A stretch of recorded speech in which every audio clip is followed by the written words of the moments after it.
സ്നേഹത്തിൻ്റെ അപ്പോസ്തോലൻ, സാമൂഹിക നീതിയുടെ പ്രവാചകൻ, അനാഥരുടെ ആശ്രയവും മലങ്കരയുടെ സ്വർണ്ണനാവുകാരൻ. വെറും അലങ്കാരമല്ല, മറിച്ച് തന്റെ ജീവിതം കൊണ്ട് അനുവർത്ഥമാക്കിയ ആത്മീയ പിതാവ്, ദരിദ്ര ലോകത്ത് ഉസ്താദ്യോസ് തിരുമേനി. ആ ശ്രേഷ്ഠ പിതാവിൻ്റെ ദീപ്ത സ്മരണകൾക്ക് മുൻപിൽ ശിരസ്സുകളെ വണങ്ങാം. നിരണം ഭദ്രാസനം ഓർത്തഡോക്സ് ക്രൈസ്തവ യുവജന പ്രസ്ഥാനത്തിൻ്റെ ആഭിമുഖ്യത്തിൽ നടത്തപ്പെടുന്ന മാർ ഉസ്താദ്യോസ് സ്മാരക പ്രഭാഷണത്തിലേക്ക് ഏവർക്കും സ്വാഗതം. ആദ്യമായി പ്രാർത്ഥനാ ഗാനമാണ്. ഇതിനുശേഷം പ്രാർത്ഥന നടത്തപ്പെടുന്നു.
കർത്താവേ, അവിടുന്ന് ഈ യോഗത്തിൻ്റെ അധ്യക്ഷനായിരുന്ന് ഇതിനെ നയിക്കുകയും നടത്തുകയും ചെയ്യണമേ. ആരുടെ സ്മരണാർത്ഥം ഞങ്ങൾ കൂടി വന്നിരിക്കുന്നുവോ ആ പിതാവിൻ്റെ മധ്യസ്ഥത ഞങ്ങൾക്ക് അനുഗ്രഹത്തിന് മുഖാന്തരമായി തീരണമേ. അദ്ദേഹത്തിൻ്റെ നല്ല ആദർശങ്ങളെ ജീവിതത്തിൽ പ്രാവർത്തികമാക്കുവാനുള്ള കൃപ ഞങ്ങൾക്കും തരണമേ. പിതാവിൻ്റെയും പുത്രൻ്റെയും ജീവനുള്ള പരിശുദ്ധ റുഹായുടെയും മഹത്വത്തിനായിട്ട് തന്നെ ആമേൻ. യോഗത്തിലേക്ക് എത്തിച്ചേർന്നിരിക്കുന്ന ഏവർക്കും സ്വാഗതം ആശംസിക്കുന്നതിനായി നിരണം ഭദ്രാസന യുവജന പ്രസ്ഥാനം വൈസ് പ്രസിഡന്റ് വന്യ ബിബിൻ മാത്യു അച്ഛനെ സ്നേഹപൂർവ്വം ക്ഷണിക്കുന്നു. ത്രിയേക ദൈവത്തിൻ്റെ അതിപരിശുദ്ധ തിരുനാമത്തിന് മഹത്വം ഉണ്ടായിരിക്കട്ടെ. ഈ പ്രഭാഷണ സമ്മേളനത്തിൻ്റെ അധ്യക്ഷൻ അഭിനന്ദനായ ഡോക്ടർ യൂഹാനോൻ മാർ ക്രിസോസ്റ്റമോസ് തിരുമേനി, ഉദ്ഘാടന കർമ്മം നിർവഹിക്കുന്ന ശ്രീമദ് പ്രജ്ഞാനാനന്ദ പാദസ്വാമികൾ, മുഖ്യപ്രഭാഷകൻ ശ്രീ ഷൗക്കത്ത് സാർ, മലങ്കര സഭയുടെ അഭിമാനമായ അസോസിയേഷൻ സെക്രട്ടറി ആദരണീയനായ അഡ്വക്കേറ്റ് ബിജുമൻ സാർ,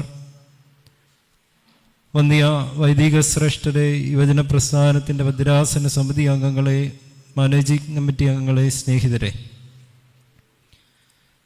സ്നേഹത്തിൻ്റെ അപ്പോസ്തോലനും സാമൂഹിക നീതിയുടെ പ്രവാചകനുമെന്ന് ഈ കാലഘട്ടത്തിൽ വിളിക്കപ്പെട്ട ഭാഗ്യസ്മരണാർഹനായ അഭിവന്യ ഡോക്ടർ ഗീവർഗീസ് മാർ ഉസ്താദ്യോസ് തിരുമേനി ജീവിച്ചിരുന്നപ്പോൾ എന്ന പോലെ തന്നെ ഇന്നും മനുഷ്യ മനസ്സുകളെ, മനുഷ്യൻ്റെ ചിന്തകളെയൊക്കെ സ്വാധീനിക്കുന്നുണ്ട്. സ്നേഹത്തിൻ്റെ പാതയിലൂടെ സഞ്ചരിക്കുവാൻ തക്കവണ്ണം പ്രേരിപ്പിക്കുന്ന സൽഗുരു എന്ന നിലയിൽ ആ അദൃശ്യ സാന്നിധ്യം ഇന്നും നമ്മെ വഴി നടത്തുന്നു. അഭിവന്യ തിരുമനസിൻ്റെ 80ാം ജന്മദിനത്തോടനുബന്ധിച്ച് ആ പിതാവിൻ്റെ പുസ്തകങ്ങളും അതുപോലെ ദർശനങ്ങളുമെല്ലാം പഠന വിഷയമാക്കുവാൻ തക്കവണ്ണം നിരണം ഭദ്രാസന യുവജന പ്രസ്ഥാനം ആരംഭിച്ചതാണ് മാർ ഒസ്താത്തിയോസ് പ്രഭാഷണം. 2012 പിതാവിൻ്റെ കാലശേഷം മാർ ഒസ്താത്തിയോസ് സ്മാരക പ്രഭാഷണമായി അത് പുനർക്രമീകരിച്ചു. ഈ പ്രഭാഷണത്തിൽ സംബന്ധിക്കുമ്പോൾ ഇതിലൂടെ ലഭിക്കുന്ന ദാർശനിക ചിന്തകളെല്ലാം നമ്മുടെ ജീവിതത്തെ കൂടുതൽ വെളിച്ചമുള്ളതും കൂടുതൽ തെളിമയുള്ളതുമാക്കി തീർക്കട്ടെ എന്ന് ആമുഖമായി പ്രാർത്ഥിക്കുകയും ആശംസിക്കുകയും ചെയ്യുകയാണ്. എല്ലാ വർഷവും ഇതുപോലെ പ്രഭാഷണങ്ങൾ നടത്താറുണ്ട്. അഭിവന്ധ്യ തിരുമേനിയുടെ ഓർമ്മ പെരുന്നാളിനോടനുബന്ധിച്ച് യുവജന പ്രസ്ഥാനത്തിൻ്റെ നേതൃത്വത്തിൽ തീർത്ഥാടനം നടത്താറുണ്ട്. എന്നാൽ ഈ വർഷം മുതൽ വ്യത്യസ്തമായി തിരുമേനി പഠിപ്പിച്ച സ്നേഹത്തിൻ്റെയും പങ്കിടലിൻ്റെ അനുഭവം പ്രായോഗിക തലത്തിൽ എത്തിക്കുവാൻ തക്കവണ്ണം ഭവനരഹിതരായവർക്ക് ഭവനം നിർമ്മിക്കുവാൻ തക്കവണ്ണം മാർ ഒസ്താത്തിയോസ് ഭവന നിർമ്മാണ പദ്ധതി ആവിഷ്കരിക്കുകയുണ്ടായി. സ്നേഹകൂടാരം എന്ന പേരിൽ ആവിഷ്കരിക്കുകയുണ്ടായി. ദൈവം ഹിതമായാൽ ഈ ജനുവരി മാസം 1ാമത്തെ ഭവനത്തിൻ്റെ കല്ലിട്ട് അതിൻ്റെ പണി ആരംഭിക്കുകയും സാമ്പത്തികം കണ്ടെത്തുന്ന മുറയ്ക്ക് തുടർന്നും ഭവന നിർമ്മാണം തുടരുന്നതും ആണ്. ഈ ഭവന നിർമ്മാണ പദ്ധതിക്ക് ഈ സമയത്തോളം വളരെയധികം നല്ല സഹായ സഹകരണങ്ങൾ ഈ ഭദ്രാസനത്തിലെ ദേവാലയങ്ങളിൽ നിന്നും ലഭിച്ചു. എല്ലാവരെയും നന്ദിയോടുകൂടി ഓർക്കും. തുടർന്നും അഭിനന്ദനായ ഒസ്താത്തിയോസിനുമേയുടെ പേരിൽ ആരംഭിച്ച ഈ ഭവന നിർമ്മാണ പദ്ധതിയുടെ തുടർന്നുള്ള പ്രവർത്തനങ്ങളും അനുഗ്രഹീതമായി തീരുവാൻ തക്കവണ്ണം നിങ്ങളുടെ സഹകരണവും പ്രാർത്ഥനയും ഉണ്ടാകണമെന്ന് ഓർമ്മപ്പെടുത്തിക്കൊണ്ട് എൻ്റെ കർത്തവ്യത്തിലേക്ക് ഞാൻ പ്രവേശിക്കുകയാണ്. ഈ സമ്മേളനത്തിൻ്റെ അധ്യക്ഷൻ നമ്മുടെ ഇടവക മെത്രാപ്പോലീത്തയും പരിശുദ്ധ സുനഹദോസിൻ്റെ സെക്രട്ടറിയുമായിരിക്കുന്ന അഭിവന്യ ഡോക്ടർ യുഹാനോൻ മാർ ക്രിസോസ്റ്റമോസ് തിരുമനസ്സുകൊണ്ടാണ്. യുവജന പ്രസ്ഥാനത്തിൻ്റെ പ്രവർത്തനങ്ങൾക്ക് വളരെയധികം ഉത്സാഹത്തോടുകൂടി ഞങ്ങളെ പ്രചോദിപ്പിക്കുകയും വളരെ ചെറിയ കാര്യങ്ങളിൽ പോലും ശ്രദ്ധിക്കുകയും ചൂണ്ടിക്കാണിക്കുകയും വേണ്ടുന്നതായ നിർദ്ദേശങ്ങളും ഒക്കെ നൽകി ഞങ്ങളെ വഴി നടത്തുന്നു. പ്രത്യേകിച്ച് കഴിഞ്ഞ വർഷം ആരംഭിച്ച OCYM സൺഡേ പാരീഷ് മിഷൻ ഇടവക തലങ്ങളിൽ 5 കാര്യങ്ങൾ മുൻനിർത്തിക്കൊണ്ട് ആരാധന, പഠനം, സേവനം എന്നതിൻ്റെ അടിസ്ഥാനത്തിൽ നടത്തുന്ന പാരീഷ് മിഷൻ്റെ പ്രവർത്തനങ്ങൾക്ക് തിരുവേനി നൽകുന്ന പങ്കാളിത്തം, ആ ഒരു സഹകരണം വളരെ വലുതാണ്, നേതൃത്വം വളരെ വലുതാണ്. കാരണം ഓരോ പാരീഷ് മിഷൻ നടക്കുമ്പോഴും ആ ഇടവകയിൽ രാവിലെ വിശുദ്ധ കുർബാന അർപ്പിക്കുകയും വൈകുന്നേരം സന്ധ്യാ നമസ്കാരത്തിന് ശേഷമുള്ള സെഗുത്തോ എന്ന വചന ശുശ്രൂഷയും വിശ്വാസ പഠനവും ഒക്കെ പൂർത്തീകരിച്ചിട്ടാണ് തിരുമനസ്സുകൊണ്ട് അവിടുന്ന് യാത്രയാകുന്നത്. ഈ വരുന്ന 2-3 മാസം, ഈ ജനുവരിയും ഫെബ്രുവരിയും മാർച്ച്, ഈ മാസങ്ങളിലെല്ലാം നേരത്തെ തന്നെ തിരുമേനി ഇന്ന ദിവസം ഞാൻ ഫ്രീ ആണ്, ആ ദിവസം ക്രമീകരിച്ചു എന്ന് പറഞ്ഞ് അത്രമേൽ യുവജന പ്രസ്ഥാനത്തിൻ്റെ പ്രവർത്തനങ്ങൾക്ക് വളരെയധികം ശ്രദ്ധയും ഉത്സാഹവും കാണിച്ച് ഞങ്ങളെ വഴി നടത്തുന്നു. അഭിവന്ധ്യ തിരുമനസ്സിനെ വളരെ സ്നേഹത്തോടെ, സന്തോഷത്തോടെ, ആദരവോടുകൂടി ഈ സമ്മേളനത്തിലേക്ക് സ്വാഗതം ചെയ്തുകൊള്ളുന്നു. ഈ പ്രഭാഷണ സമ്മേളനം ഉദ്ഘാടനം ചെയ്യുന്നത് വാഴൂരിൽ സ്ഥിതി ചെയ്യുന്ന ശ്രീ തീർത്ഥപാദാശ്രമം മഠാധിപതിയായിരിക്കുന്ന ശ്രീമദ് പ്രജ്ഞാനാനന്ദ പാദസ്വാമികളാണ്.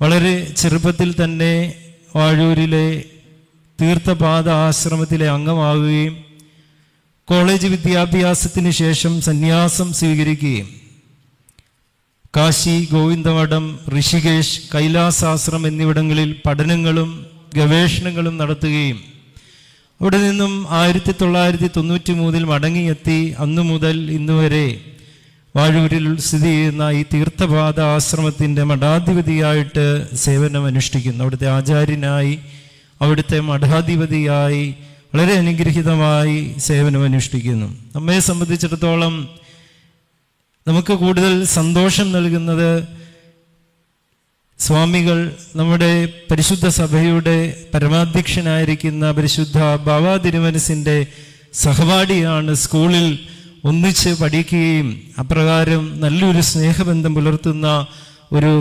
മാന്യദേഹം എന്ന നിലയിൽ നമുക്കും കൂടുതൽ സന്തോഷമുള്ളതാണ്. ഈ സമ്മേളനം ഉദ്ഘാടനം ചെയ്യുവാനായിട്ട് ക്ഷണം സ്വീകരിച്ച് കടന്നു വന്ന ഏറ്റവും ആദരണീയനായ ശ്രീമദ് പ്രജ്ഞാനാനന്ദ പാദസ്വാമികളെ ഏവരുടെയും പേരിൽ വളരെ ആദരവോടുകൂടി ഈ സമ്മേളനത്തിലേക്ക് സ്വാഗതം ചെയ്തുകൊള്ളുന്നു.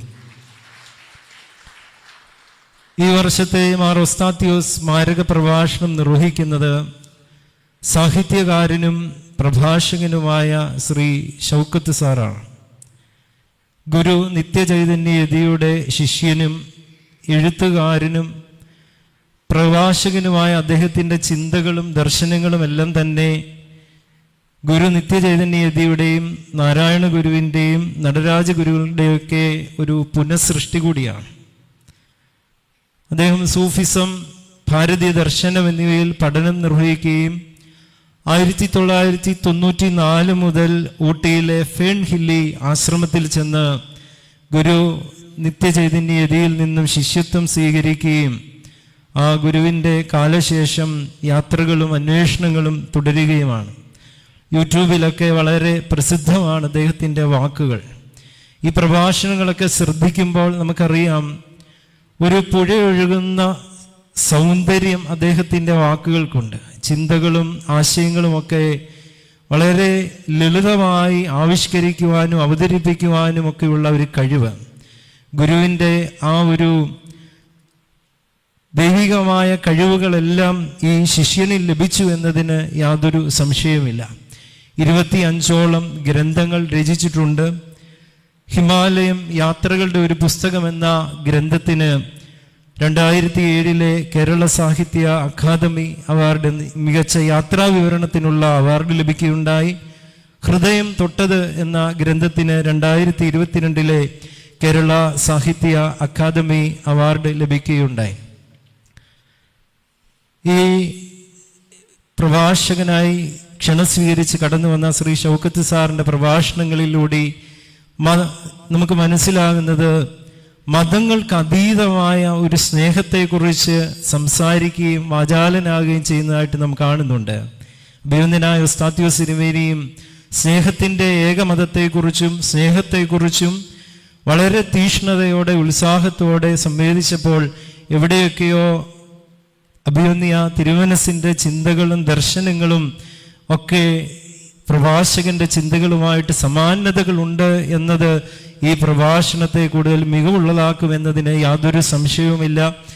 ഈ സമ്മേളനത്തിലേക്ക് ക്ഷണിച്ചപ്പോൾ മുതൽ ഈ മാതൃഭൂമി തിരുവല്ല മാതൃഭൂമി ബുക്സിൽ ഒരു പ്രോഗ്രാമിന് വന്നപ്പോൾ ബഹുമാനപ്പെട്ട മത്തായി സാറാണ് എന്നെ സാറിനെ പരിചയപ്പെടുത്തുന്നത്. ആദ്യമായിട്ട് കണ്ടു, വീണ്ടും കാലടിയിൽ സമീക്ഷ എന്ന റിട്രീറ്റ് സെൻറ്ററിൽ വെച്ച് കണ്ടപ്പോഴുമൊക്കെ 1-2 പ്രാവശ്യം കണ്ടുള്ളൂ എങ്കിലും ഇത്രമേൽ സ്നേഹോഷ്മളതയോടുകൂടി പെരുമാറുന്ന, ആ പ്രസംഗിക്കുന്ന, ആ പറയുന്ന സ്നേഹത്തെക്കുറിച്ചുള്ള ആ ഒരു ഒഴുക്ക് അദ്ദേഹത്തിൻ്റെ പെരുമാറ്റത്തിലും ഉണ്ട് എന്നത് വളരെ സന്തോഷം നിറഞ്ഞൊരു കാര്യമാണ്. ഇത്രമേൽ ഉന്നതമായ നിലവാരത്തിൽ സ്ഥാനത്തിൽ ഇരിക്കുമ്പോഴുമൊക്കെ ഇത്രമേൽ ലളിതമായി ഇടപെടുവാനും സ്നേഹം പങ്കിടുവാനും ഒക്കെ കഴിയുന്നു എന്നത് വളരെ ഒരു അത്ഭുതമായിട്ടാണ് എനിക്ക് തോന്നുന്നത്.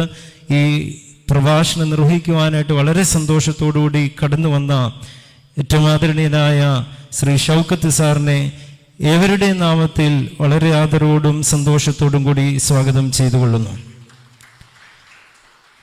പ്രഭാഷണത്തിന് പ്രതികരണം നൽകുന്നത് നമ്മുടെ ഭദ്രാസനത്തിൻ്റെ അഭിമാനമായ മലങ്കര സഭയുടെ അസോസിയേഷൻ സെക്രട്ടറി ആയിരിക്കുന്ന ആദരണീയനായ അഡ്വക്കേറ്റ് ബിജു ഉമ്മൻ സാറാണ്.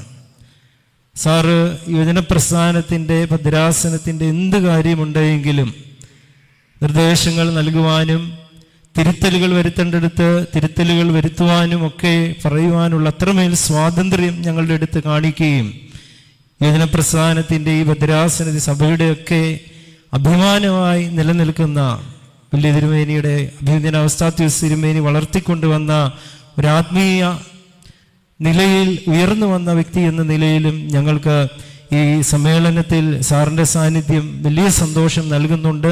സാറിനെ വളരെ സന്തോഷത്തോടെ ആദരവോടുകൂടി ഈ സമ്മേളനത്തിലേക്ക് സ്വാഗതം ചെയ്തുകൊള്ളുന്നു.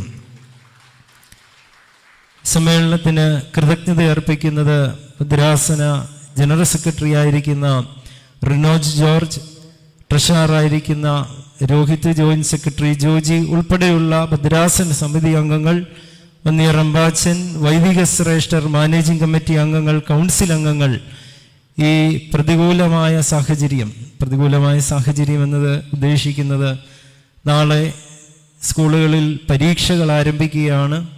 ഇന്ന് വന്യനായ യോസഫ് റംബാച്ചൻ്റെ ശവസംസ്കാര ശുശ്രൂഷയുണ്ട്.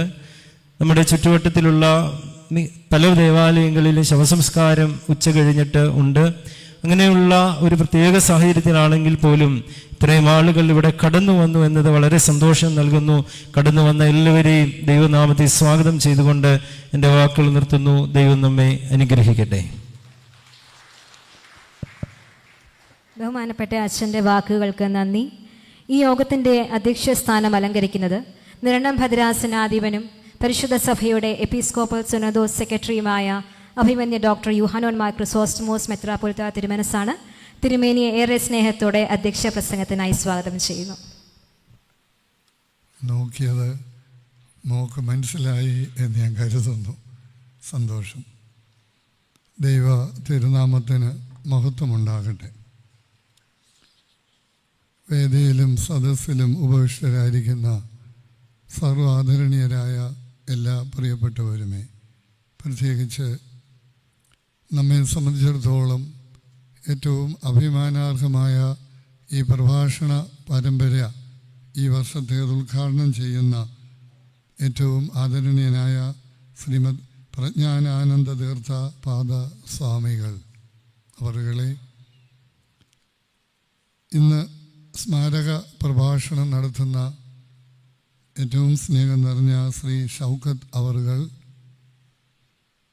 നമ്മുടെ സഭയുടെ association secretary advocate Biju Oommen, റംബാച്ചൻ, വൈദിക ശ്രേഷ്ഠരെ, വാത്സല്യമുള്ളവർ, പ്രധാനമായി ഒരു വർഷം 2 സന്ദർഭങ്ങളിൽ തിരുമേനിയെ സ്മരിക്കുവാൻ ഞാൻ കടപ്പെട്ടിരിക്കുന്നു പൊതുവേദികയിൽ. അതിലൊന്ന് ബഥാനിയ ദിനവും 2 യുവജന പ്രസ്ഥാനം ക്രമീകരിക്കുന്ന ഈ പ്രഭാഷണത്തിൻ്റെ അധ്യക്ഷ പ്രസംഗവും. ഇന്നലെ ആയിരുന്നു സ്മാരക പ്രഭാഷണം നടക്കുന്നു.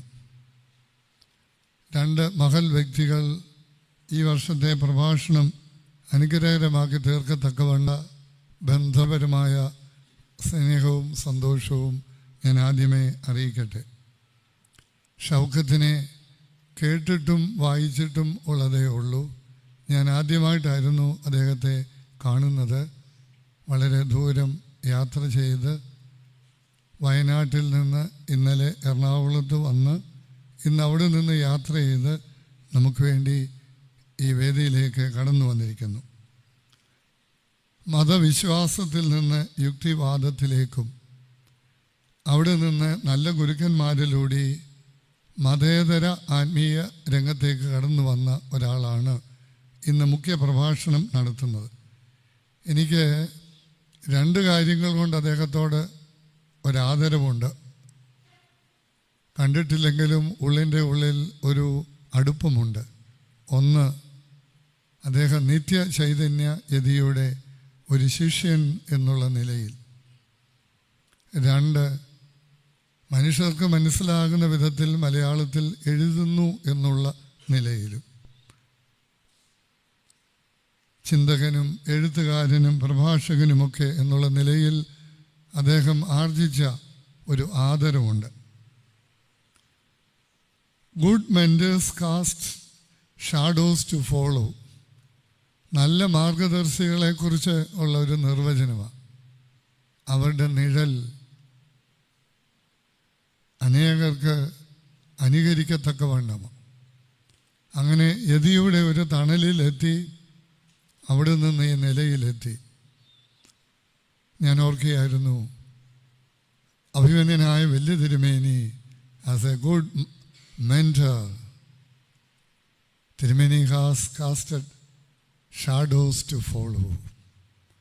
അനുകരണീയമായ, അനുകരിക്കേണ്ട എത്രയോ ഭാവങ്ങൾ, രൂപങ്ങൾ തിരുമേനി നമ്മുടെ മുമ്പിൽ വാക്കുകൊണ്ടും എഴുത്തുകൊണ്ടും എല്ലാറ്റിലുപരി ജീവിതം കൊണ്ടും ആവിഷ്കരിച്ചു. എൻ്റെ കയ്യിലിരിക്കുന്നൊരു പുസ്തകം ശ്രീ ഷൗക്കത്തിൻ്റെ മൊഴിയാഴം എന്നുള്ളൊരു ഗ്രന്ഥമാണ്.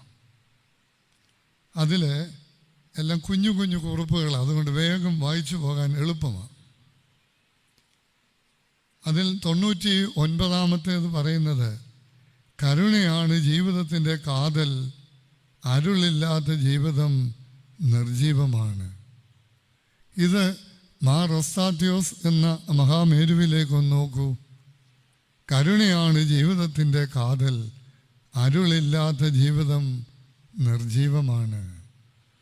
അതേ കുറിപ്പിൽ അദ്ദേഹം പറയുന്നുണ്ട്, അരുളും അൻപും അനുകമ്പയും ജീവിതത്തിൻ്റെ അന്തർധാരയായി വർദ്ധിക്കണം. തിരുമേനിയെ നോക്ക്, അരുളും അൻപും അനുകമ്പയും ജീവിതത്തിൻ്റെ അന്തർധാരയായി അന്ത്യത്തോളം നിലനിർത്തിയ ഒരു പുണ്യപിതാവായിരുന്നല്ലോ അഭിമന്യനായ തിരുമേനി. 95-ാമത്തെ കുറിപ്പ് പറയുന്ന അതിൻ്റെ തലക്കെട്ട, മരിച്ച് ജീവിക്കാതെ ജീവിച്ച് മരിക്കണം. തിരുമേനിയുടെ ആഗ്രഹം അതായിരുന്നു. അദ്ദേഹം പറയുമായിരുന്നു, എനിക്കൊരു മെഴുകുതിരി പോലെ കത്തി എരിഞ്ഞെരിഞ്ഞെരിഞ്ഞ് അണയണം എന്ന്. മരിച്ച് ജീവിക്കുകയല്ല, ജീവിച്ച് മരിക്കണം. അത് അവസാനത്തെ ശ്വാസം വരെ എരിഞ്ഞെരിഞ്ഞെരിഞ്ഞ് അടങ്ങുകയായിരുന്നു. അങ്ങനെ തിരുമേനിയുടെ ഒരുപാട് പ്രബോധനങ്ങളും ജീവിത അനുഭവങ്ങളും അദ്ദേഹത്തിൻ്റെ എഴുത്തുകളിൽ ഞാൻ കാണുകയുണ്ടായി. നല്ല ഗുരുക്കന്മാരുമായിട്ടുള്ള ബന്ധം. ഇന്നത്തെ മാതൃഭൂമിയുടെ വാരാന്ത പതിപ്പിൽ പ്രധാന കവർ സ്റ്റോറിയായിട്ട് കൊടുത്തിരിക്കുന്നത് ഗുരുശിഷ്യ ബന്ധത്തെക്കുറിച്ചുള്ള കേരളത്തിൻ്റെ ഒരു മുൻ ചീഫ് സെക്രട്ടറിയും ഇപ്പോൾ മേഘാലയയുടെ ചീഫ് സെക്രട്ടറിയുമായിരിക്കുന്ന 2 വ്യക്തികൾ, ഗുരു ശ്രീ വേണു IAS അവറുകളും ശിഷ്യൻ മേഘാലയ ചീഫ് സെക്രട്ടറി ആയിരിക്കുന്ന ഷക്കീർ ബി അഹമ്മദും. അതിൽ പറയുന്നുണ്ട്, മനുഷ്യ ജീവിതത്തിന് ചില നിയോഗങ്ങളും നിമിത്തങ്ങളും ഉണ്ടാകും. അവ കാലം കൊണ്ട് മാത്രമേ തിരിച്ചറിയുകയുള്ളൂ. ഞാനത് വായിച്ചപ്പോൾ വാസ്തവത്തിൽ കോരിത്തരിച്ചു പോയി. മനുഷ്യ ജീവിതത്തിന് ചില നിയോഗങ്ങളും നിമിത്തങ്ങളും ഉണ്ടാകും. അല്ലെങ്കിൽ യുക്തിവാദത്തിലേക്ക് പോയ ഒരാൾ ഒരു ടേണിൽ ഈ രംഗത്തേക്ക് വരില്ലല്ലോ. നമ്മളെ എത്രയോ പേരെ ഇതെൻ്റെ കൂടി അനുഭവമായി ഞാൻ ഓർത്തു പോകുന്നു. മനുഷ്യ ജീവിതത്തിലെ ചില നിയോഗങ്ങൾ നിമിത്തങ്ങളുണ്ടാകും. അവ കാലം കൊണ്ട് മാത്രമേ തിരിച്ചറിയാൻ പറ്റുകയുള്ളൂ. അപൂർവമായ നിയോഗത്തിലൂടെയും നിമിത്തത്തിലൂടെയും വിടർന്നു വന്ന ചില ഗുരുശിഷ്യ ബന്ധങ്ങൾ. ഞാൻ 2 അല്ല 3 പ്രാവശ്യം അടിവരെ ഇട്ടുപോകുക മനസ്സിൽ. അപൂർവമായ ചില നിയോഗങ്ങളിലൂടെയും നിമിത്തത്തിലൂടെയും വിടർന്നു വന്ന ചില എന്നുള്ളിടത്ത് നിങ്ങൾ ചേർക്കേണ്ടതൊക്കെ ചേർത്തു. ഗുരുശിഷ്യ ബന്ധങ്ങൾ.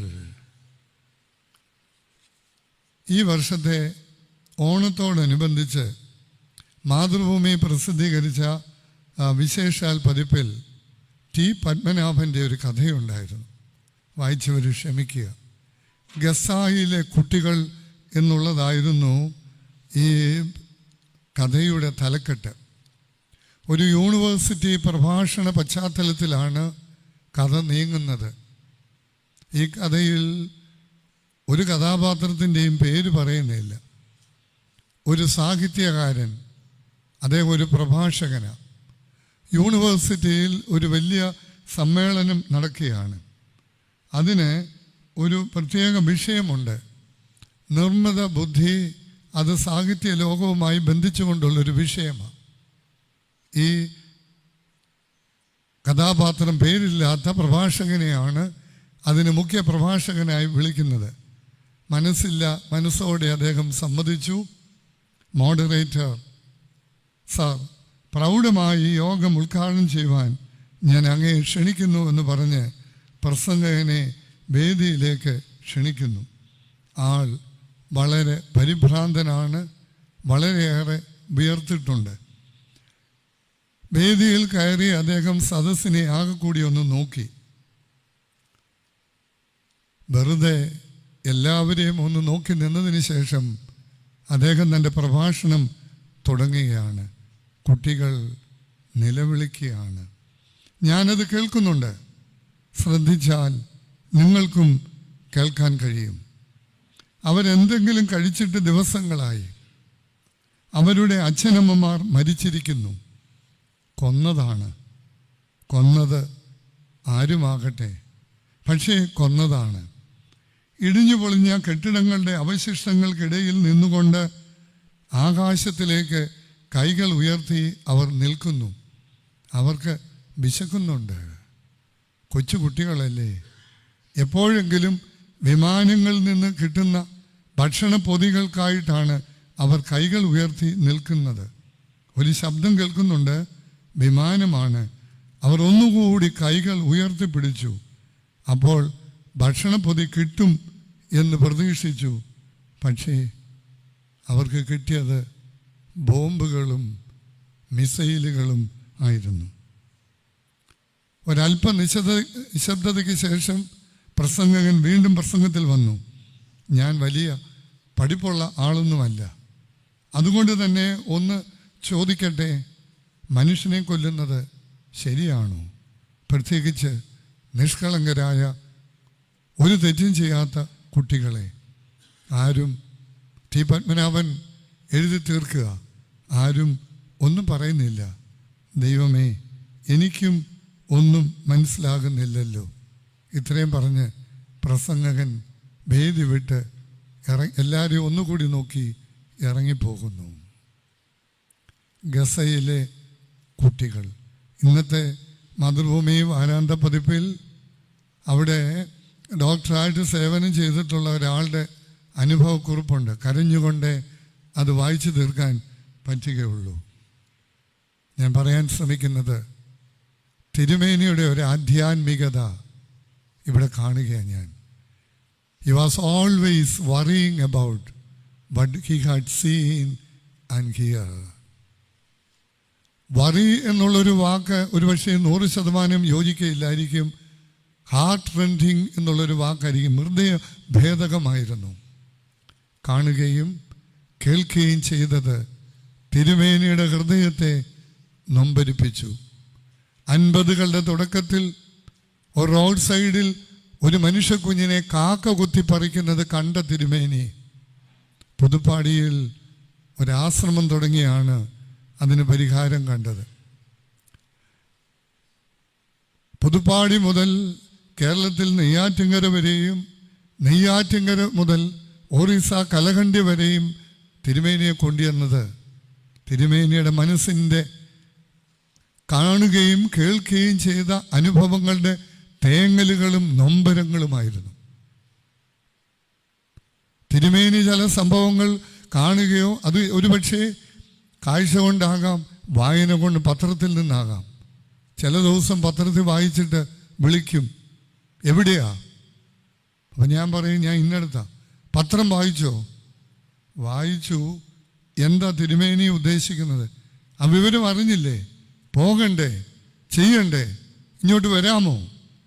എല്ലാം കൽപ്പനകളാ, ഓർഡറുകളാ. കാരണം തിരുമേനി വാസ് സോ ഡിസ്റ്റർബ്ഡ്. തിരുമേനി അസ്വസ്ഥനാ. ഈ സ്ഥാപനങ്ങൾ മാത്രമല്ല, ആന്ധ്രയിൽ ചുഴലിക്കാറ്റ് വന്നപ്പോഴും തിരുമേനി അവിടെ പോയി. അവിടെ ചെന്നപ്പോഴാണ് തിരുമേനിക്ക് ബോധ്യമായത് ഇന്ത്യയിൽ ഏറ്റവും കൂടുതൽ കുഷ്ഠരോഗികൾ ഉള്ളത് ആന്ധ്രയിലായിരുന്നു എന്ന്. അതുകൊണ്ട് യാചാരാം, ഗുജറാത്ത്, ഉത്തരാഖണ്ഡ്, നേപ്പാൾ ഇതെല്ലാം പോയി കണ്ടിട്ടല്ല. തിരുമേനി പത്രം മുഖേന അറിഞ്ഞത് തിരുമേനിയെ അസ്വസ്ഥനാക്കി. Heart rending on what he had seen and heard. കാണുകയും അറിയുകയും ചെയ്യുന്നത് തന്നെ അസ്വസ്ഥനാക്കി. മലയാള മനോരമയിൽ എല്ലാ ആഴ്ചയിലും ഒരു കോളം എഴുതുന്ന അനിത നായർ എന്ന് പറയുന്ന ഒരു വനിതയുണ്ട്. അനിതരം എന്നാണ് അവരുടെ ആ കോളത്തിന് അവരിട്ടിരിക്കുന്ന സബ് ടൈറ്റിൽ. ഒരു ദിവസത്തെ അവരുടെ ലേഖനം നിസ്സംഗത കുറ്റകരമാണ് എന്നാണ്. Indifference is a kind of crime. ഇങ്ങനെയുള്ളിടത്ത് തിരുമേനിക്ക് ഒരിക്കലും നിസ്സംഗതയല്ലായിരുന്നു. അന്ധകാരത്തെ ശപിക്കുന്നതിനേക്കാൾ it is better to light a candle than cursing the darkness എന്നുള്ളത് തിരുമേനിയുടെ ദൈവശാസ്ത്രത്തിൻ്റെ അനുഭവമായിരുന്നു. പ്രിയമുള്ളവരെ, ദൈവമനുഷ്യരെ ചുറ്റുപാടുകളിൽ നടക്കുന്നതും അവരെ അസ്വസ്ഥരാക്കും. അങ്ങനെയുള്ള ഒരസ്വസ്ഥതയുടെ ആധ്യാത്മികതയിൽ പടുതുയർത്ത ഒരു ജീവിതമായിരുന്നു അത്. കണ്ടിട്ട് നെഗ്ലക്റ്റ് ചെയ്ത് അവഗണിച്ചു പോകുകയല്ല. എന്നെക്കൊണ്ട്, ഞാൻ പ്രതിദാനം ചെയ്യുന്ന ഈ സഭയെക്കൊണ്ട്, ഈ സമൂഹത്തെ കൊണ്ട് അതിന് നമ്മളാൽ കഴിയുന്ന വിധത്തിൽ എന്ത് ചെയ്യാം എന്നുള്ളതിന് ചെയ്ത് സായുജ്യമണഞ്ഞ പുണ്യജീവിതമായിരുന്നു തിരുമേനിയുടെ. മരിച്ച് ജീവിക്കുകയല്ലായിരുന്നു, ജീവിച്ച് മരിക്കുകയായിരുന്നു. അത് അരുളും അൻപും അനുകമ്പയും ഉണ്ടായിരുന്ന ഒരു ജീവിതമായിരുന്നു അത്. നമ്മളൊക്കെ കൺമുമ്പിൽ കണ്ട ധന്യതയുടെ ഒരു മാതൃക ജീവിതമായിരുന്നു. ഇതിൻ്റെ അലയടികൾ എൻ്റെയും നിങ്ങളുടെയും ഉള്ളിൽ അലയടിക്കട്ടെ, 4 വശത്തേക്കും ഒഴുകട്ടെ. നന്ദി, നമസ്കാരം. അഭിമന്യ തിരുമേനിയുടെ വാക്കുകൾക്ക് നന്ദി. ഈ യോഗം ഉദ്ഘാടനം ചെയ്യാനായി നമ്മുടെ ക്ഷണം സ്വീകരിച്ച് ഇവിടെ കടന്നു വന്നിരിക്കുന്നത് വാഴൂർ തീർത്ഥപാദാശ്രമം മഠാധിപതി ശ്രീമദ് പ്രജ്ഞാനാനന്ദ പാദസ്വാമികളാണ്. ഏറെ സ്നേഹത്തോടു കൂടിയ അദ്ദേഹത്തിനെ ഉദ്ഘാടന കർമ്മം നിർവഹിക്കുന്നതിനായി സാദരം ക്ഷണിക്കുന്നു.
മാർ ഓസ്താത്യൂസ് സ്മാരക പ്രഭാഷണ സമാരംഭമാണ് ഇവിടെ കുറിക്കുന്നത്.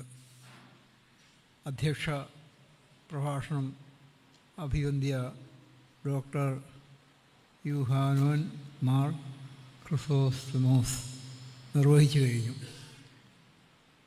ഇനിയും സ്മാരക പ്രഭാഷണം നടത്തുന്ന ശ്രീ ഷൗക്കത്ത് വലിയ സാഹിത്യകാരനും വിദ്വാനും ഒക്കെയായിട്ടുള്ള അദ്ദേഹം എത്തിയിട്ടുണ്ട്.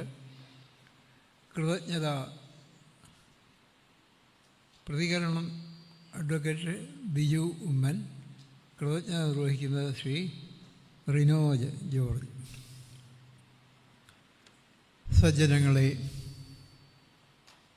ഓരോ പ്രഭാഷണങ്ങളും ഓരോ വാക്കുകളും നമ്മളുടെ ഉള്ളിൽ ഉറങ്ങിക്കിടക്കുന്ന ആ ചേതനയെ തട്ടിയുണർത്തി നമ്മെ നാമാക്കി തീർക്കുന്ന ഒരു ഉദ്ബോധനമാണ്. ആ ഉദ്ബോധനം ഉൾക്കൊണ്ട് നമ്മളുടെ തനിമയിലേക്ക് ഉയരുക അതാണ് എല്ലാ പ്രഭാഷണങ്ങളുടെയും ഉദ്ദേശ്യം. ഓരോ പ്രഭാഷണത്തിലും നാം വാസ്തവത്തിൽ ആരാണ്? ഈ പ്രപഞ്ചം മുഴുവൻ നിറഞ്ഞു നിൽക്കുന്ന ഈശ്വര ചൈതന്യം തന്നെയാണ് നമ്മളുടെ ഉള്ളിലും പ്രകാശിക്കുന്നത്. എങ്ങനെയാണോ സൂര്യൻ ആകാശത്ത് തെളിഞ്ഞു നിൽക്കുന്നു, ഒരു കണ്ണാടി വെച്ചാൽ ആ കണ്ണാടിയിലും ആ പ്രതിബിംബം കാണാം. എത്രമാത്രം ജലപാത്രങ്ങൾ വെച്ചാൽ അതിലെല്ലാം സൂര്യൻ്റെ പ്രതിബിംബം ഉണ്ടാകും. ഇതുപോലെ ഈശ്വരൻ സർവവ്യാപിയായി, സർവ അന്തര്യാമിയായി, സർവനിയാമകനായി കുടികൊള്ളുന്ന അദ്ദേഹത്തെ നമ്മളുടെ ഹൃദയത്തിൽ പ്രകാശിക്കുമ്പോൾ അത് ജീവനായി തീരുന്നു. ജീവനും ഈശ്വരനും വാസ്തവത്തിൽ വേറെ വേറെയല്ല, ഒന്ന് തന്നെയാണ്. ആ തത്വം അറിയാനാണ് ശാസ്ത്രങ്ങളും ഉപനിഷത്തുകളും എല്ലാം ഉപദേശിക്കുന്നത്. ഈശാവാസ്യമിതം സർവമെന്ന ഈശാവാസ്യ ഉപനിഷത്തിൻ്റെ ആദ്യത്തെ മന്ത്രം തന്നെ ഈശ്വരനെ കൊണ്ട് ഈ ലോകം മുഴുവൻ മറയ്ക്കേണ്ടതാണ്, ആച്ഛാദനം ചെയ്യേണ്ടതാണ് എന്ന് പറഞ്ഞാൽ ഈ ലോകത്തുള്ള സർവ്വവസ്തുക്കളും ഈശ്വരമയമായി കാണണം. ആ ഈശ്വര ദർശനമാണ് നമ്മളെ നന്മയിലേക്ക് ഉയർത്തുന്നത്. തിന്മ നമ്മളുടെ ഉള്ളിൽ നിന്ന് അകന്നു പോകും നന്മ ഉദിക്കുമ്പോൾ. ആ നന്മ എല്ലാവർക്കും ഉൾക്കൊള്ളാനും അത് ലോകർക്ക് അനുകരിക്കത്തക്ക വിധത്തിൽ പകർന്നു കൊടുക്കാനും തിരുമേനിയെപ്പോലെയൊക്കെയുള്ള ആൾക്കാരുടെ നിരന്തര പരിശ്രമം ഫലം കാണുന്നുണ്ട്. അതിൻ്റെ ഫലമാണ് ജിജ്ഞാസുക്കളായ ഇത്രയധികം ആൾക്കാർ ഈ ഇതിൽ എത്തിച്ചേരുകയും അതുപോലെ സ്മാരക പ്രഭാഷണം ശ്രവിക്കുകയും അത് തങ്ങളുടെ ജീവിതത്തിലേക്ക് പകർത്തുകയും ഒക്കെ ചെയ്യുന്നത് ഏറ്റവും ഉത്കൃഷ്ടമായ ശ്രേഷ്ഠമായ ഒരു കർമ്മമാണ്. അതിലൂടെ നാം നിസ്സാരനായ ഒരു ജീവനല്ല. ഞാൻ ഈ പരമപിതാവായ പരമാത്മാവിൻ്റെ അല്ലെങ്കിൽ യേശുക്രിസ്തുവിൻ്റെ പ്രതിരൂപങ്ങളാണ്. എല്ലാവരെയും ഒന്നായി കാണാനും എല്ലാവരിലും ആ നന്മ വിളങ്ങാനും അതിന് ത്യാഗമനോഭാവം, തൻ്റെ ജീവിതം ദീനതയും ദുഃഖവും അനുഭവിക്കുന്ന അവർക്ക് വേണ്ടി തങ്ങളുടെ ജീവിതം തന്നെ മാറ്റിവെച്ച ആ ഒരു പാരമ്പര്യമാണ് നമുക്കുള്ളത്.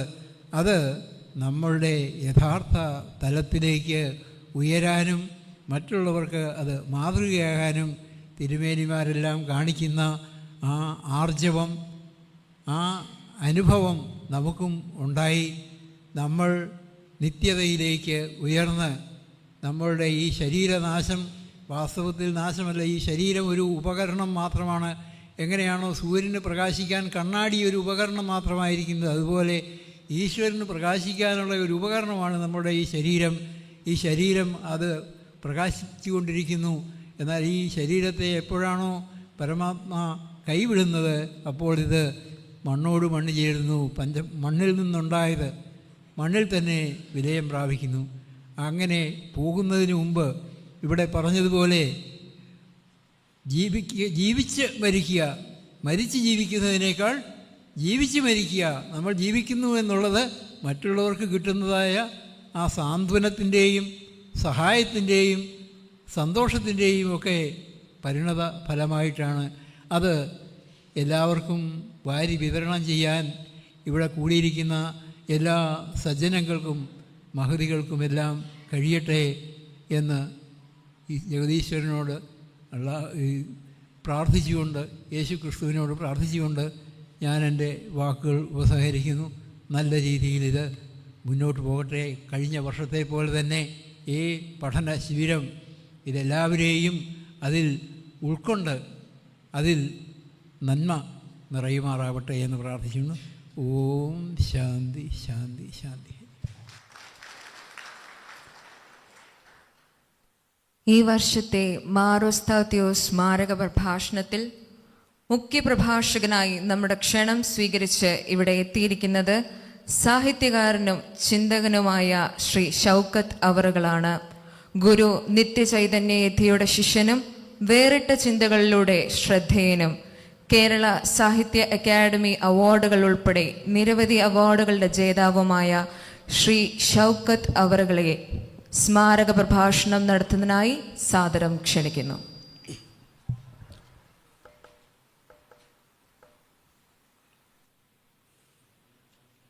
വേദിയിലും സദസ്സിലും ഇരിക്കുന്ന എല്ലാവർക്കും നമസ്കാരം.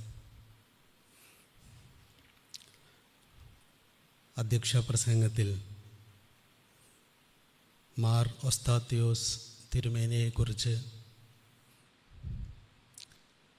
നമ്മുടെ തിരുമേനി പറഞ്ഞപ്പോൾ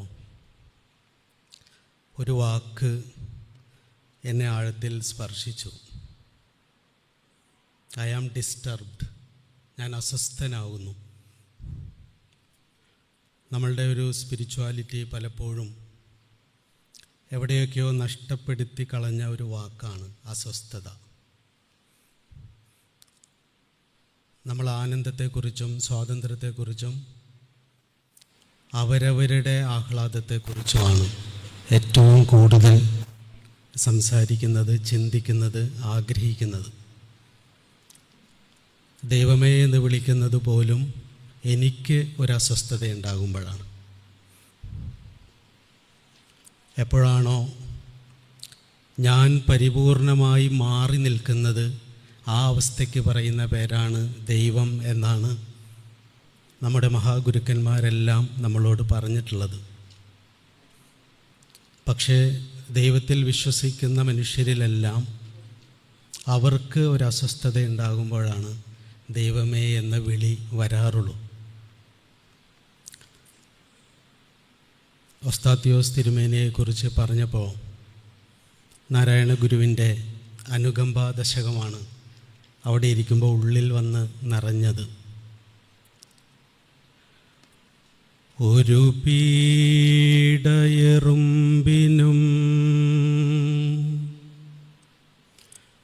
വരുത്തരുതെന്നുള്ള അനുകമ്പയും സദാ കരുണാകര നൽകുകുള്ളിൽ നിൻ തിരുമൈ വിട്ട് അകലാതെ ചിന്തയും അരുളാൽ വരും ഇമ്പം അൻപകന്നൊരു നെഞ്ചാൽ വരും അല്ലലൊക്കെയും ഇരുൾ അൻപിനെ മാറ്റും അല്ലലിൻ കരുവാകും കുരുവാം ഇതേ ദിനം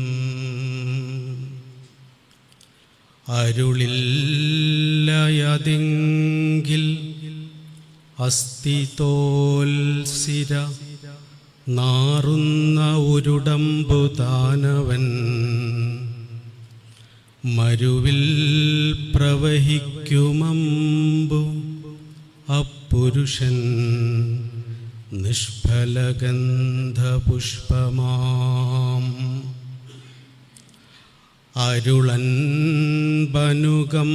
മൂന്നിനും പൊരുളൊന്നാണ് ഇതു ജീവതാരകം അരുളുള്ളവനാണു ജീവി അരുളുള്ളവനാണു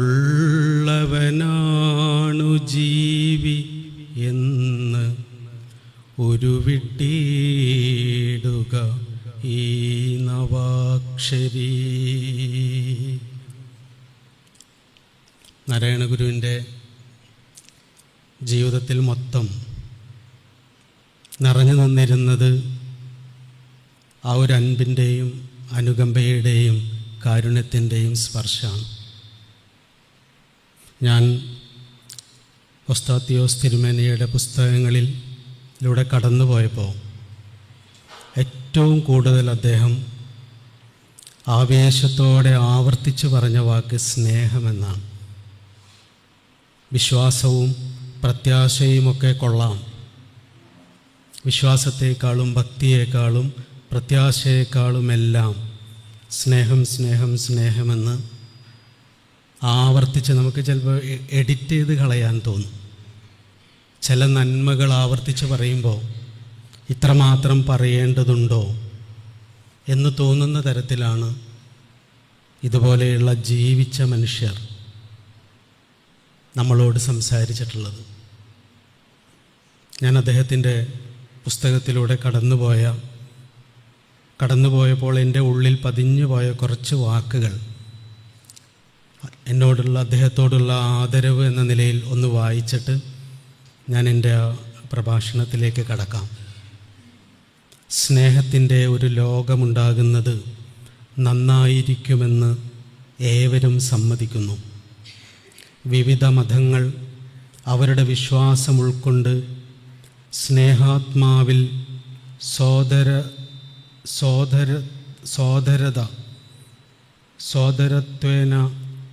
സോദരതുല്യം ജീവിക്കുകയല്ലേ വേണ്ടത്?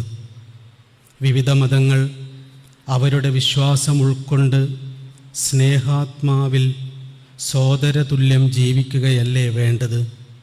വിശ്വാസം, പ്രത്യാശ, സ്നേഹം ഇവയിൽ വലിയത് സ്നേഹമാകുന്നു എന്ന് പൗലോസ് അപ്പോസ്തലൻ പറയുന്നതിന് കാരണം സ്നേഹം ദൈവത്തിൻ്റെ നിത്യ ഉണ്മയായിരിക്കുന്നതിനാലാവാം. 3-ാം സഹസ്രാബ്ദത്തിൽ മതവൈരാഗ്യം മാത്രമല്ല, വർഗീയതയും സ്വാർത്ഥതയും ഹിംസയും അവസാനിക്കണമെങ്കിൽ ആഗോള സ്നേഹത്തിൻ്റെ അത്യന്താപേക്ഷീയത ശാസ്ത്രീയമായി തന്നെ മനസ്സിലാക്കണം. മൃഗീയ ജന്മവാസനകളും വികാരങ്ങളും സബ്ലിമേറ്റ് ചെയ്ത് ബൗദ്ധികമായ ഡയലോഗുകൾ നടക്കണം. മതവിശ്വാസികളും മതരഹിതരും ഒരുമിച്ച് ചർച്ച നടത്തേണ്ട കാലം വൈകിയിരിക്കുന്നു. സ്വാർത്ഥമന്വേഷിക്കുന്ന ലൈംഗികതയാണ് മനുഷ്യനിലുള്ള മൃഗീയ വാസന. അതുപോലെ തന്നെ സ്വന്തം ജാതിയെയും സ്വന്തം മതത്തെയും സ്വന്തം വർഗത്തെയും മാത്രം സ്നേഹിക്കുന്നുവെങ്കിൽ അത് മൃഗീയമായ വർഗീയതയാണ്. എത്ര ആഴമുള്ള വാക്കുകളാണ്! നമ്മളൊരു മതപശ്ചാത്തലത്തിൽ ജീവിക്കുന്ന പൗരോഹിത്യത്തിൽ നിന്ന് കേൾക്കാത്ത വാക്കുകളാണ് ഇതെല്ലാം. ഇത്രയും ശക്തമായ വാക്കുകൾ എങ്ങനെയാണോ ഗുരു അരുളില്ലയതെങ്കിൽ അസ്ഥിതോൽ സിര നാറുന്ന ഒരുടമ്പുതാനവൻ മരുവിൽ പ്രവഹിക്കും അമ്പു അപ്പുരുഷൻ നിഷ്ഫലഗന്ധ പുഷ്പമാം എന്ന് പറഞ്ഞത് അതേ വാക്കാണിത്. സർവരെയും ഒന്നായി കാണാവുന്ന ഒരു ഉൾക്കാഴ്ച നമുക്കില്ലെങ്കിൽ വെറും രക്തവും മാംസയും മജ്ജയുമുള്ള നാറുന്ന ശരീരം മാത്രമാണ് നമ്മളെന്നും മരുഭൂമിയിലുണ്ടെന്ന് തോന്നുന്ന ജലാശയം പോലെ നിരർത്ഥകമാണ് അത് എന്നും യാതൊരു ഗന്ധമോ ഫലമോ ഇല്ലാത്ത കായയും പൂവും പോലെയാണ് അങ്ങനെയുള്ള ജീവിതമെന്നും നാരായണ ഗുരു പറഞ്ഞ അതേ കാര്യം തന്നെയാണ് തിരുമേനി ഇവിടെ നമ്മളോട് ഉണർത്തിക്കുന്നത്. സ്വാർത്ഥമന്വേഷിക്കുന്ന ലൈംഗികതയാണ് മനുഷ്യനിലുള്ള മൃഗീയ വാസന.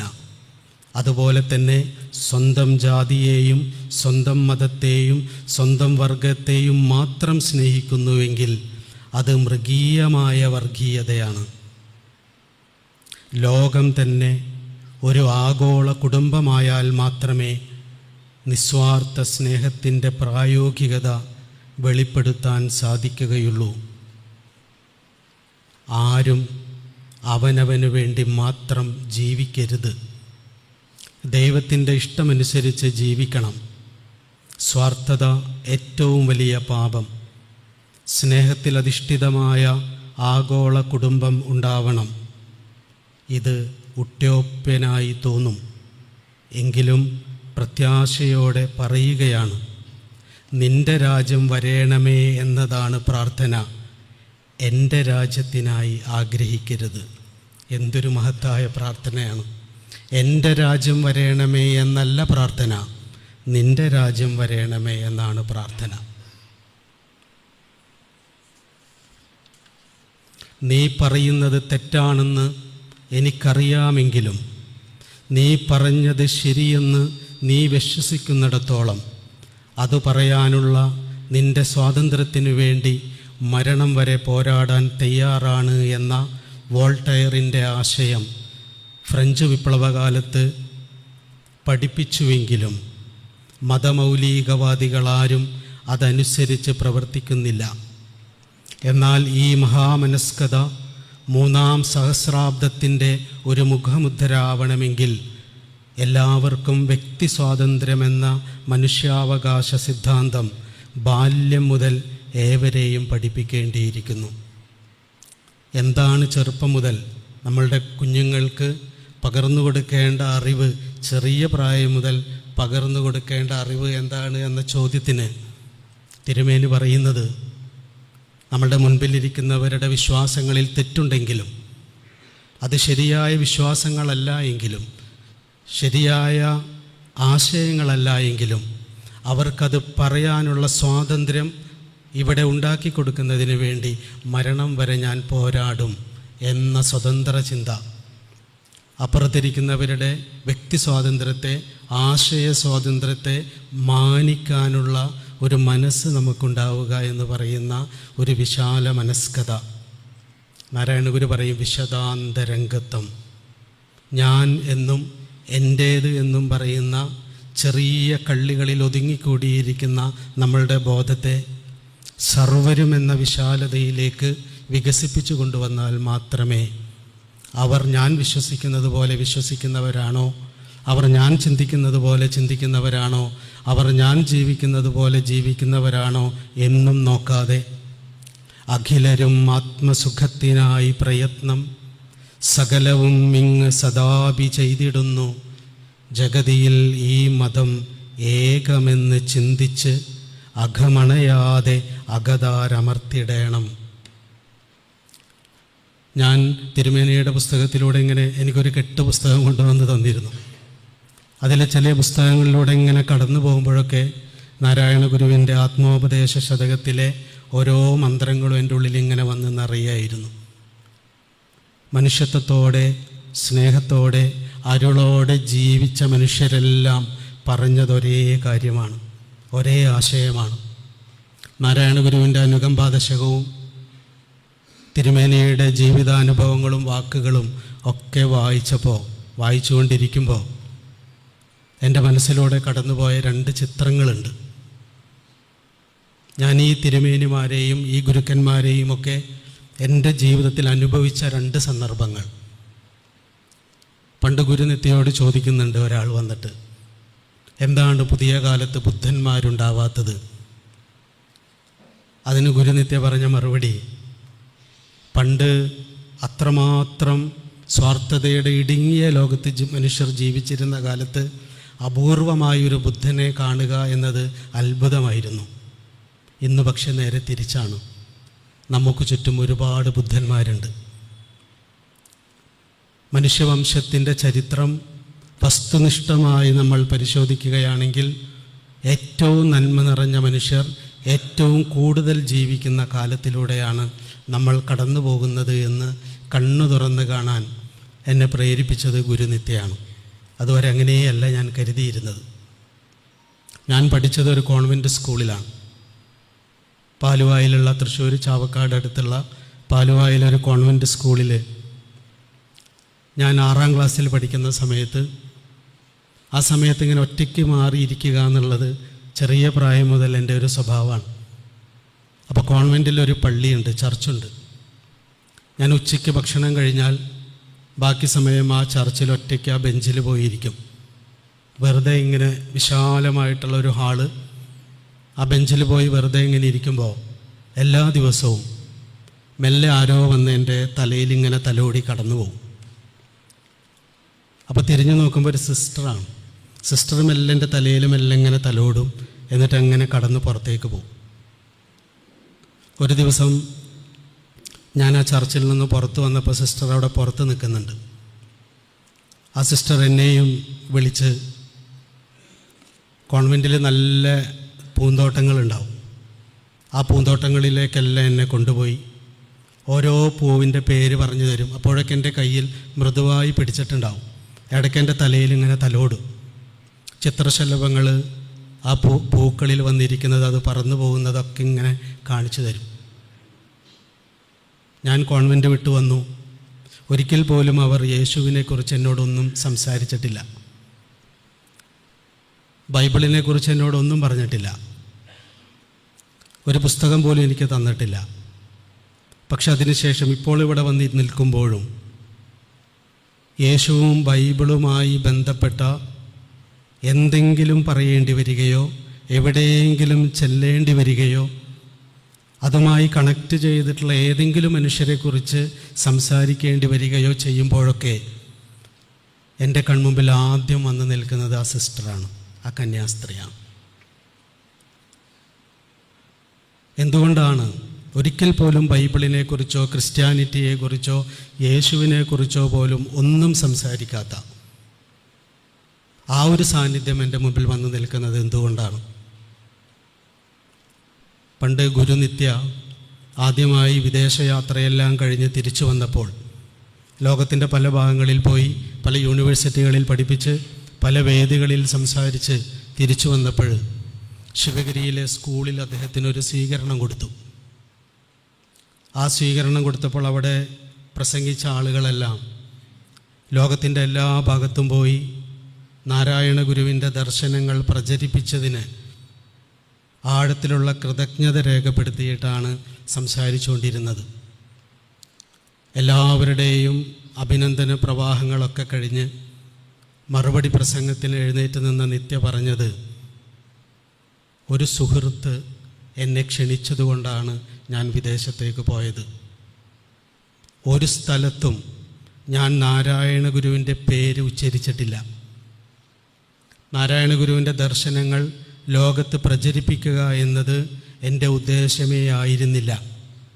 ഒരൊറ്റ കാര്യം മാത്രമേ ഞാൻ ചെയ്തിട്ടുള്ളൂ. എവിടെയൊക്കെ ഞാൻ കടന്നു ചെന്നിട്ടുണ്ടോ അവിടെയൊക്കെ എൻ്റെ മുൻപിൽ വന്ന് നിൽക്കുന്ന മനുഷ്യരെ ഞാൻ സ്നേഹിച്ചു. വിശന്നു വന്ന മനുഷ്യർക്ക് എൻ്റെ ഭക്ഷണത്തിൽ നിന്നൊരു പങ്ക് നൽകി.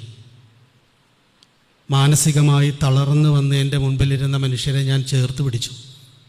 ഞാൻ കൂടെയുണ്ട് എന്ന് ആശ്വാസം പകർന്നു. അറിവ് തേടി വന്നവർക്ക് അവർ ഏതൊരു അറിവാണോ ആഗ്രഹിച്ചത് അത് എന്നിലുള്ളത് ഞാൻ അവർക്ക് പങ്കുവച്ചു. ഞാൻ ആകെ ചെയ്തത് എൻ്റെ കൺമുമ്പിൽ നിന്ന് വന്ന മനുഷ്യരെ സ്നേഹിക്കുക മാത്രമാണ്. പക്ഷെ അങ്ങനെ സ്നേഹിക്കുമ്പോൾ എൻ്റെ മുൻപിൽ വന്ന് നിൽക്കുന്നത് ഏത് ജാതിയിൽപ്പെട്ടവനാണ്, ഏത് മതത്തിൽപ്പെട്ടവനാണ്, ഏത് ദേശത്തിൽപ്പെട്ടവനാണ്, ഏത് വിശ്വാസത്തിൽപ്പെട്ടവനാണ്, ഏത് ഭാഷ സംസാരിക്കുന്നവനാണ് എന്നൊന്നും ഞാൻ നോക്കിയിട്ടില്ല. സർവ്വജീവജാലങ്ങളെയും ഒരേ ആത്മാവിൻ്റെ ഭാവമായി കണ്ട് സ്നേഹിക്കാനാണ് എൻ്റെ ഗുരു എന്നെ പഠിപ്പിച്ചത്. ഒരു കാമുകൻ എങ്ങനെയാണോ അവൻ്റെ കാമുകിയെ രഹസ്യമായി അവൻ്റെ ഹൃദയത്തിൽ കൊണ്ടു നടക്കുന്നത്, അതുപോലെ നാരായണ ഗുരുവിനെയും അതുപോലെ അറിവ് പകർന്നു തന്ന സർവ്വ ഗുരുക്കന്മാരെയും ഞാൻ എൻ്റെ ഹൃദയത്തിൽ സ്വകാര്യമായി പ്രണയിച്ച് സ്വകാര്യമായി പ്രതിഷ്ഠിച്ച് അവർ എൻ്റെ ഉള്ളിൽ നിറച്ചു തന്ന സ്നേഹത്തെ പ്രസരിപ്പിക്കുക മാത്രമാണ് ഞാൻ ചെയ്തത്, പ്രചരിപ്പിക്കുകയല്ല. എൻ്റെ ഗുരുക്കന്മാരൊന്നും പ്രചരിപ്പിക്കാനല്ല എന്നെ പഠിപ്പിച്ചത്, പ്രസരിപ്പിക്കാനാണ് പഠിപ്പിച്ചത്. ഗുരുക്കന്മാരുടെ വാക്കുകൾ ആവർത്തിച്ചുരുവിടാനല്ല എന്നെ പഠിപ്പിച്ചത്. ഗുരുക്കന്മാർ പറഞ്ഞ വാക്കുകൾ സ്വന്തം ജീവിതത്തിലേക്ക് സ്വാംശീകരിച്ച് ചുറ്റുപാടുകളിലേക്ക് അരുളായും അൻപയായും അനുകമ്പയായും പ്രസരിപ്പിക്കാനാണ് പഠിപ്പിച്ചത്. അതുകൊണ്ട് ഞാൻ ഗുരുവിനെ എവിടെയും പ്രചരിപ്പിച്ചിട്ടില്ല. ഗുരുനിത്യ പറഞ്ഞൊരു വാക്കുണ്ട്, ഞാൻ ഏറ്റവും കൂടുതൽ എൻ്റെ നെഞ്ചോട് ചേർത്ത് വെച്ചുകൊണ്ട് നടക്കുന്ന ഒരു വാക്കാണ്. നമ്മൾ മരിച്ചു പോകുമ്പോൾ ജീവിതത്തിൽ പ്രതിസന്ധി അനുഭവിക്കുന്ന ഒരാൾ അയാൾ ജീവിച്ചിരുന്നെങ്കിൽ എന്ന് ആഗ്രഹിക്കുന്ന ഒരാളെയെങ്കിലും ഇവിടെ അവശേഷിപ്പിച്ച് നിങ്ങൾ മരിച്ചു പോകണം. മനസ്സിനൊരു വിഷമമുണ്ടാകുമ്പോൾ, ജീവിതത്തിൽ മുമ്പോട്ട് പോകാൻ കഴിയാതെ വഴിമുട്ടി നിൽക്കുമ്പോൾ അദ്ദേഹം ഉണ്ടായിരുന്നെങ്കിൽ, അദ്ദേഹത്തിൻ്റെ സാന്നിധ്യം ഉണ്ടായിരുന്നെങ്കിൽ, അദ്ദേഹത്തിൻ്റെ ഒരു വാക്ക് എനിക്കിപ്പോൾ കേൾക്കാൻ കഴിഞ്ഞിരുന്നെങ്കിൽ എന്ന് കൊതിച്ചിരിക്കുന്ന ഒരു മനുഷ്യനെയെങ്കിലും ഇവിടെ അവശേഷിപ്പിച്ചിട്ട് വേണം നിങ്ങൾ കടന്നു പോവാൻ. അങ്ങനെ നമ്മൾക്കിവിടെ ജീവിക്കണമെങ്കിൽ നിങ്ങളിലുള്ള എന്തെങ്കിലും അവർക്ക് നിങ്ങൾ പകർന്നു കൊടുത്തിരിക്കണം. നിങ്ങൾ നിങ്ങളുടെ അതിരുബോധത്തിൻ്റെ പുറത്തേക്ക്, ഞാൻ ഈ പുസ്തകത്തിൽ വായിച്ച നിങ്ങളെല്ലാവരും പഠിച്ചിട്ടുണ്ടായിരിക്കും, സ്നേഹത്തിൻ്റെ 3 തലങ്ങളെക്കുറിച്ച് ഈ പുസ്തകങ്ങളിൽ ഒന്നിൽ തിരുമേനി പറയുന്നുണ്ട്. ഇറോസ്, ഫിലയോ, അഗാപ്പെ, 3 ഗ്രീക്ക് വേർഡുകളാണ്. ഇറോസ് എന്ന് പറഞ്ഞു കഴിഞ്ഞാൽ ജൈവികമായ നമ്മുടെ താല്പര്യങ്ങൾ, വളരെ ജൈവികമായി നമുക്ക് നമ്മളോട് ചേർന്നിരിക്കുന്ന ചിലരോട് സ്നേഹം തോന്നും, വളരെ ജനറ്റിക്കലായിട്ട്. അത് കൂടുതലും ലൈംഗികമായിട്ടുള്ള താല്പര്യമായിട്ട് ബന്ധപ്പെട്ട് തോന്നും. ഏറ്റവും ചേർന്നിരിക്കുന്ന വ്യക്തികളോട് തോന്നുന്ന, നാച്ചുറലായിട്ട് തോന്നുന്ന ആകർഷണങ്ങളെല്ലാം ഇറോസിൽ പെടുന്നതാണ്. അത് സ്നേഹം തന്നെയാണ്, മോശമായ കാര്യമല്ല. പക്ഷെ അത് സ്നേഹത്തിൻ്റെ ഏറ്റവും സങ്കുചിതവും ഏറ്റവും നാച്ചുറലുമായിട്ടുള്ള ഭാവമാണ്. നാച്ചുറൽ എന്ന് പറഞ്ഞാൽ അത്ര നല്ലത് എന്നല്ല അർത്ഥം. ദേഷ്യം പിടിക്കൽ നാച്ചുറലാണ്, വെറുക്കൽ നാച്ചുറലാണ്. നമ്മളുടെ ഇച്ഛയില്ലാതെ നമ്മളിലൂടെ സംഭവിക്കുന്നതൊക്കെ നാച്ചുറലാണ്. ക്ഷമിക്കൽ നാച്ചുറലല്ല, അത് കൾച്ചറലാണ്. നമ്മൾ പണിപ്പെട്ടാൽ മാത്രമേ ക്ഷമിക്കാൻ പറ്റൂ. പണിപ്പെട്ട് ആർക്കും വെറുക്കാൻ പറ്റില്ല.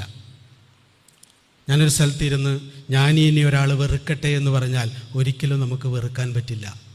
ബോധപൂർവം ദേഷ്യം പിടിക്കാൻ ഒരാൾക്കും പറ്റില്ല.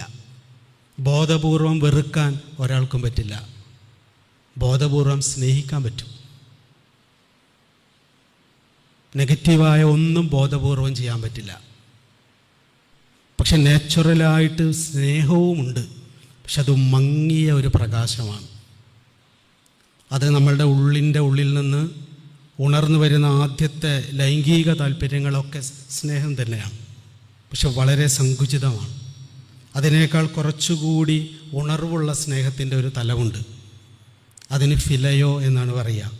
പരസ്പരം പങ്കിടൽ, നമ്മുടെ സൗഹൃദങ്ങൾ, നമുക്ക് നമ്മുടെ ടെറിട്ടറിയിലുള്ളവരോട് തോന്നുന്ന സ്നേഹമൊക്കെ ഫിലയോ ആണ്. എൻ്റെ കുടുംബം, എൻ്റെ ജാതി, എൻ്റെ മതം, എൻ്റെ മക്കൾ എന്നെല്ലാം പറഞ്ഞ് ഞാൻ എന്നും എൻ്റേതെന്നും പറയുന്ന ഏറ്റവും സങ്കുചിതമായ സ്നേഹസങ്കല്പത്തിൽ നിന്ന് എൻ്റെ സുഹൃത്തുക്കൾ, എൻ്റെ ജാതിയിൽപ്പെട്ടവർ, എൻ്റെ മതത്തിൽപ്പെട്ടവർ എന്നൊക്കെ പറയുന്ന കുറച്ചുകൂടി വിശാലമായ അതിരുകളിലേക്ക് നമ്മളുടെ ബോധം വികസിക്കുമ്പോൾ നമ്മൾ കുറച്ചും കൂടി മെച്ചപ്പെട്ട സ്നേഹത്തിലാണ്. അതുകൊണ്ട് ഏറ്റവും സങ്കുചിതമായ നമ്മളുടെ സ്നേഹത്തിൽ നിന്ന് കുറച്ചും കൂടി വിശാലമായ ഫിലയോ എന്ന് പറയുന്ന സ്നേഹാവബോധത്തിലേക്ക് നമ്മൾ സബ്ലിമേറ്റ് ചെയ്യേണ്ടതുണ്ട് എന്നും അവിടെ നിന്ന് അടുത്ത സ്റ്റെപ്പാണ് അഗാപ്പെ എന്ന് പറയുന്നത്.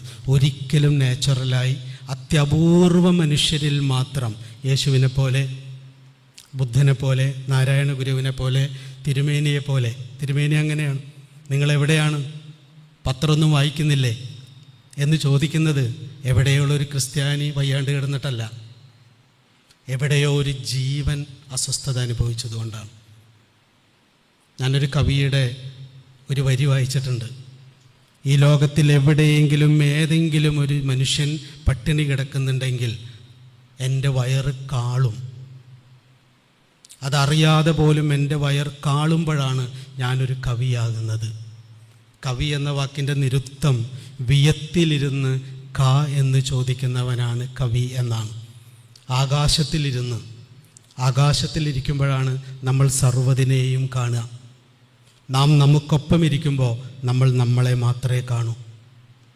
മനുഷ്യൻ സ്വാഭാവികമായി അവരവർക്കൊപ്പം മാത്രം ഇരിക്കുന്ന ജീവിയാണ്. അവരവർക്കൊപ്പവും അവരവരോട് ചേർന്നിരിക്കുന്നവർ എന്ന് തോന്നുന്നവർക്കൊപ്പവും മാത്രം ഇരിക്കുന്ന മനുഷ്യാവസ്ഥയിൽ നിന്ന് ദൈവീകാവസ്ഥയിലേക്ക് ഉണർന്ന മനുഷ്യരാണ് ജീവിച്ചു മരിക്കുന്നവർ.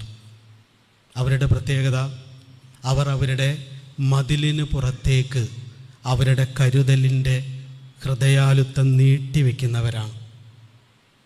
ഞാൻ ഗുരുവിൻ്റെ കൂടെ ജീവിക്കുമ്പോൾ ദിവസവും നടക്കാൻ പോകും. ഊട്ടിയിലെ മലഞ്ചെരുവിലൂടെ ഇങ്ങനെ നടന്നു പോകുമ്പോൾ അതിമനോഹരമായ ദൃശ്യങ്ങൾ കണ്ട് ഗുരുവിൻ്റെ തിരുമുഖത്ത് നിന്ന് വരുന്ന മഹത്തായ വചനങ്ങളും ശ്രവിച്ചിട്ടാണ് ഗുരുവിൻ്റെ കൂടെ ശിഷ്യരും സന്ദർശകരായിട്ട് വന്നിട്ടുള്ളവരൊക്കെ നടക്കുക. അപ്പോൾ ഒരു ദിവസം ഗുരു എൻ്റെ കൈ പിടിച്ചാണ് നടക്കുന്നത്. അപ്പോൾ ഗുരു ഒരു സ്ഥലത്ത് നിന്നിട്ട് പറഞ്ഞു, എടോ താനീ നടക്കുമ്പോൾ ഈ വഴിയിൽ റോഡിൽ കിടക്കുന്ന കൊമ്പും ചില്ലയും ഈ ചാണകവും ഒന്നും കാണുന്നില്ലേ? ഈ റോഡ് അവസാനിക്കുന്നിടത്ത് ഒരു കോളനിയാണ്. ആ കോളനിയിലുള്ള കുട്ടികൾക്കൊക്കെ ആകെ ഒരൊറ്റ സ്വെറ്ററേ ഉള്ളൂ. അവർ സ്കൂളിലേക്ക് ഇതിലൂടെ ഓടിപ്പോകുമ്പോൾ ഈ കൊമ്പും ചില്ലയും തട്ടി ഈ ചാണകത്തിൽ ചവിട്ടി വീഴാറുണ്ട്. അങ്ങനെ വീണ് അവരുടെ സ്വെറ്ററിൽ ചാണകമായി കഴിഞ്ഞാൽ അത് കഴുകിയിട്ടാൽ ഒരാഴ്ച കഴിഞ്ഞിട്ടേ അത് ഉണങ്ങിക്കിട്ടുള്ളൂ. ആ ഒരാഴ്ചയും ആ കുഞ്ഞുങ്ങൾ തണുത്ത് വിറച്ചാണ് കിടന്നുറങ്ങുക. ഞാനും നടരാജഗുരുവും ഇവിടെ ഒറ്റയ്ക്ക് താമസിക്കുന്ന കാലത്ത് ഞങ്ങൾ എന്നും രാവിലെ ഇതിലൂടെ എഴുന്നേറ്റ് നടക്കുന്നത് ഈ മലഞ്ചെരുവിൻ്റെ ഈ ആകാശത്തിൻ്റെ ഈ സൗന്ദര്യം ആസ്വദിക്കാൻ മാത്രമല്ല. രാവിലെ എഴുന്നേറ്റ് ഗുരു പറയും, എടോ നമുക്ക് പെട്ടെന്ന് പോവാം, ആ കൊമ്പും ചില്ലൊക്കെ മാറ്റി ചാണകമൊക്കെ മാറ്റണം. കുട്ടികൾ സ്കൂളിൽ പോകുമ്പോൾ കാല് തെന്നി വീണാൽ പിന്നെ അവർ തണുത്ത് വരച്ച് രാത്രിയിൽ ഉറങ്ങാൻ പറ്റില്ല, അവർക്ക് പഠിക്കാൻ പറ്റില്ല. ഇപ്പോഴെനിക്ക് വയസ്സായി, എനിക്ക് 74 വയസ്സായി, ശരീരവും ഭാരവും കൂടുതലാണ്. എനിക്ക് കുനിഞ്ഞ് ഈ കൊമ്പും ചില്ല എടുക്കാൻ പറ്റില്ല.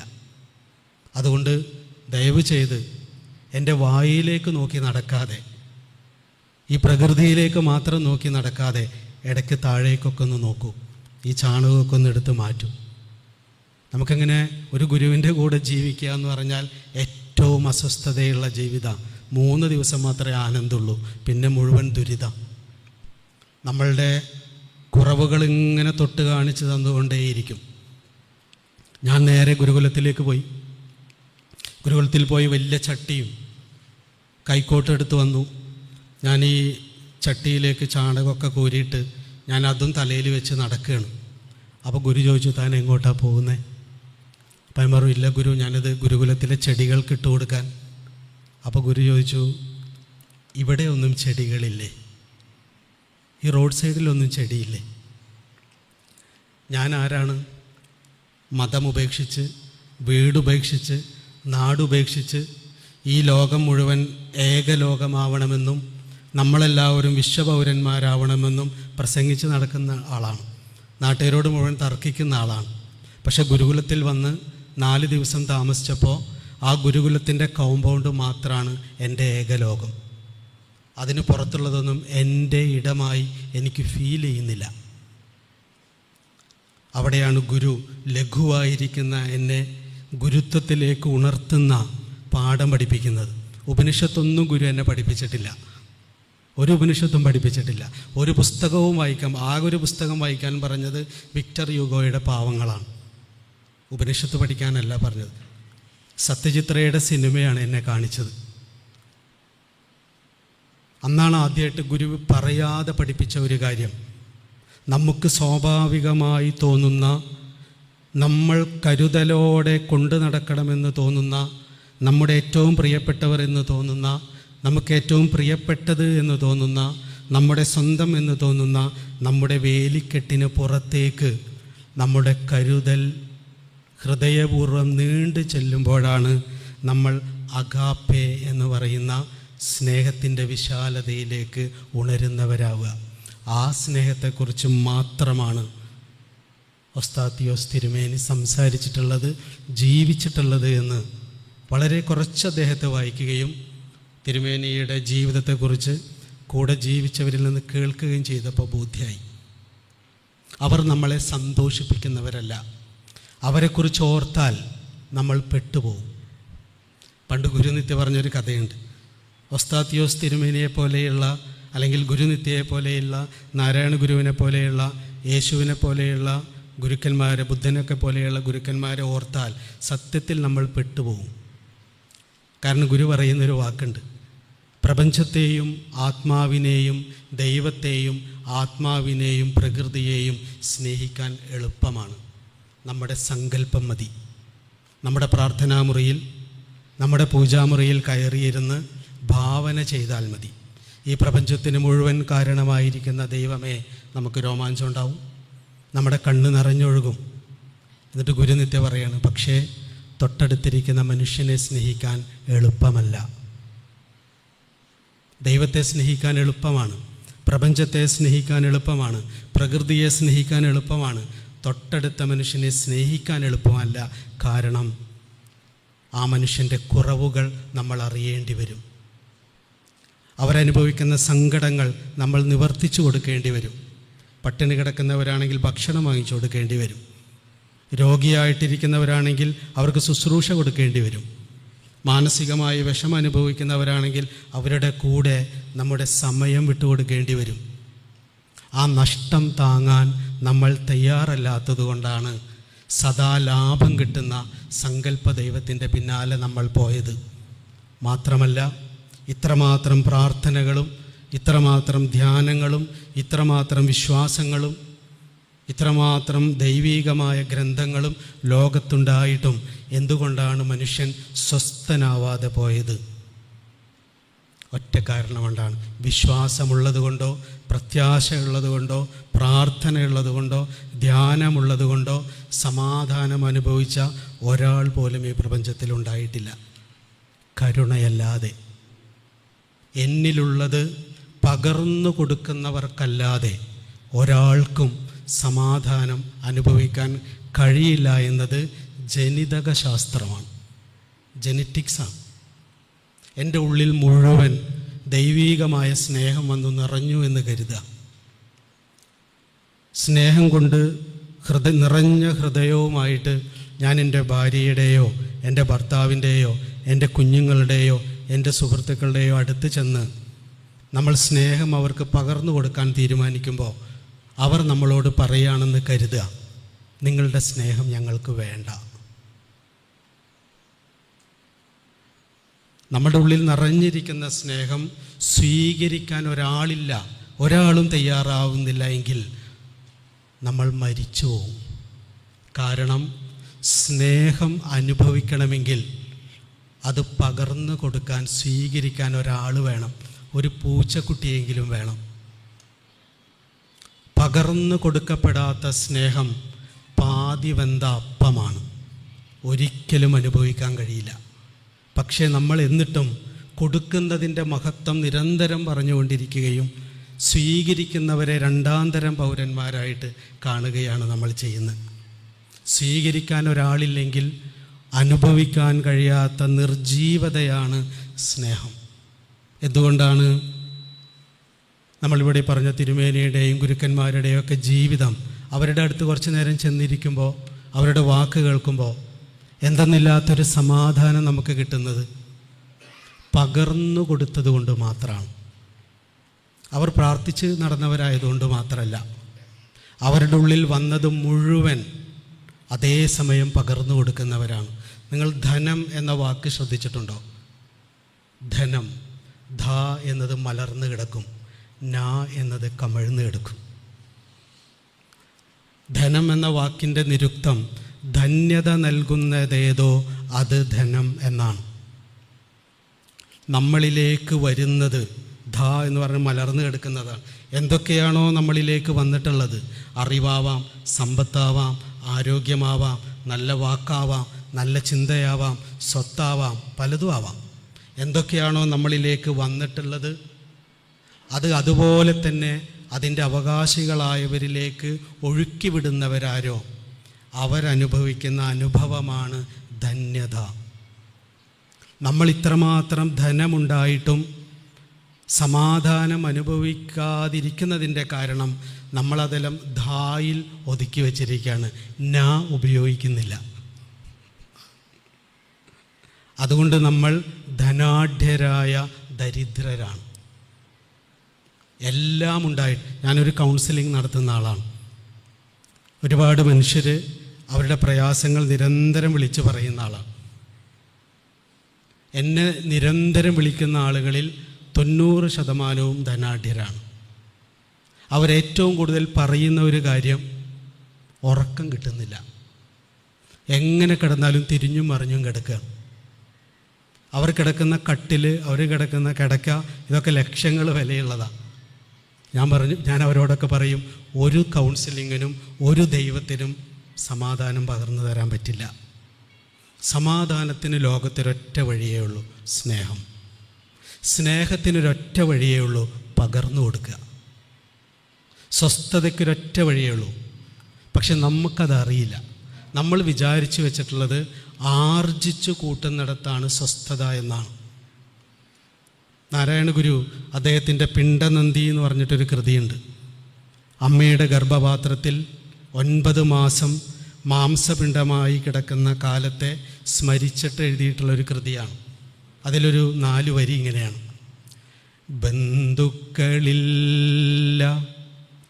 ബലവും ധനവും നിനക്കിൽ, എന്തൊന്ന് കൊണ്ടിത് വളർന്നതഹോ വിചിത്രം. എൻ തമ്പുരാൻ്റെ കളിയൊക്കെ ഇതെന്നറിഞ്ഞാൽ അന്ധത്വമില്ല അതിനു നീ അരുളീടു ശംഭോ. രേതസ്സു തന്നെ ഇത് രക്തമൊടും കലർന്ന് നാദം തിരണ്ടുരുവതായി നടുവിൽ കിടന്നേൻ. മാതാവുമില്ല അവിടെ അന്നു പിതാവുമില്ല, എൻ താതൻ വളർത്തിയവനാണ് ഇവനിന്നു ശംഭോ. ഒരേ ഒരു പ്രാർത്ഥനയാണ് ദൈവത്തോട്.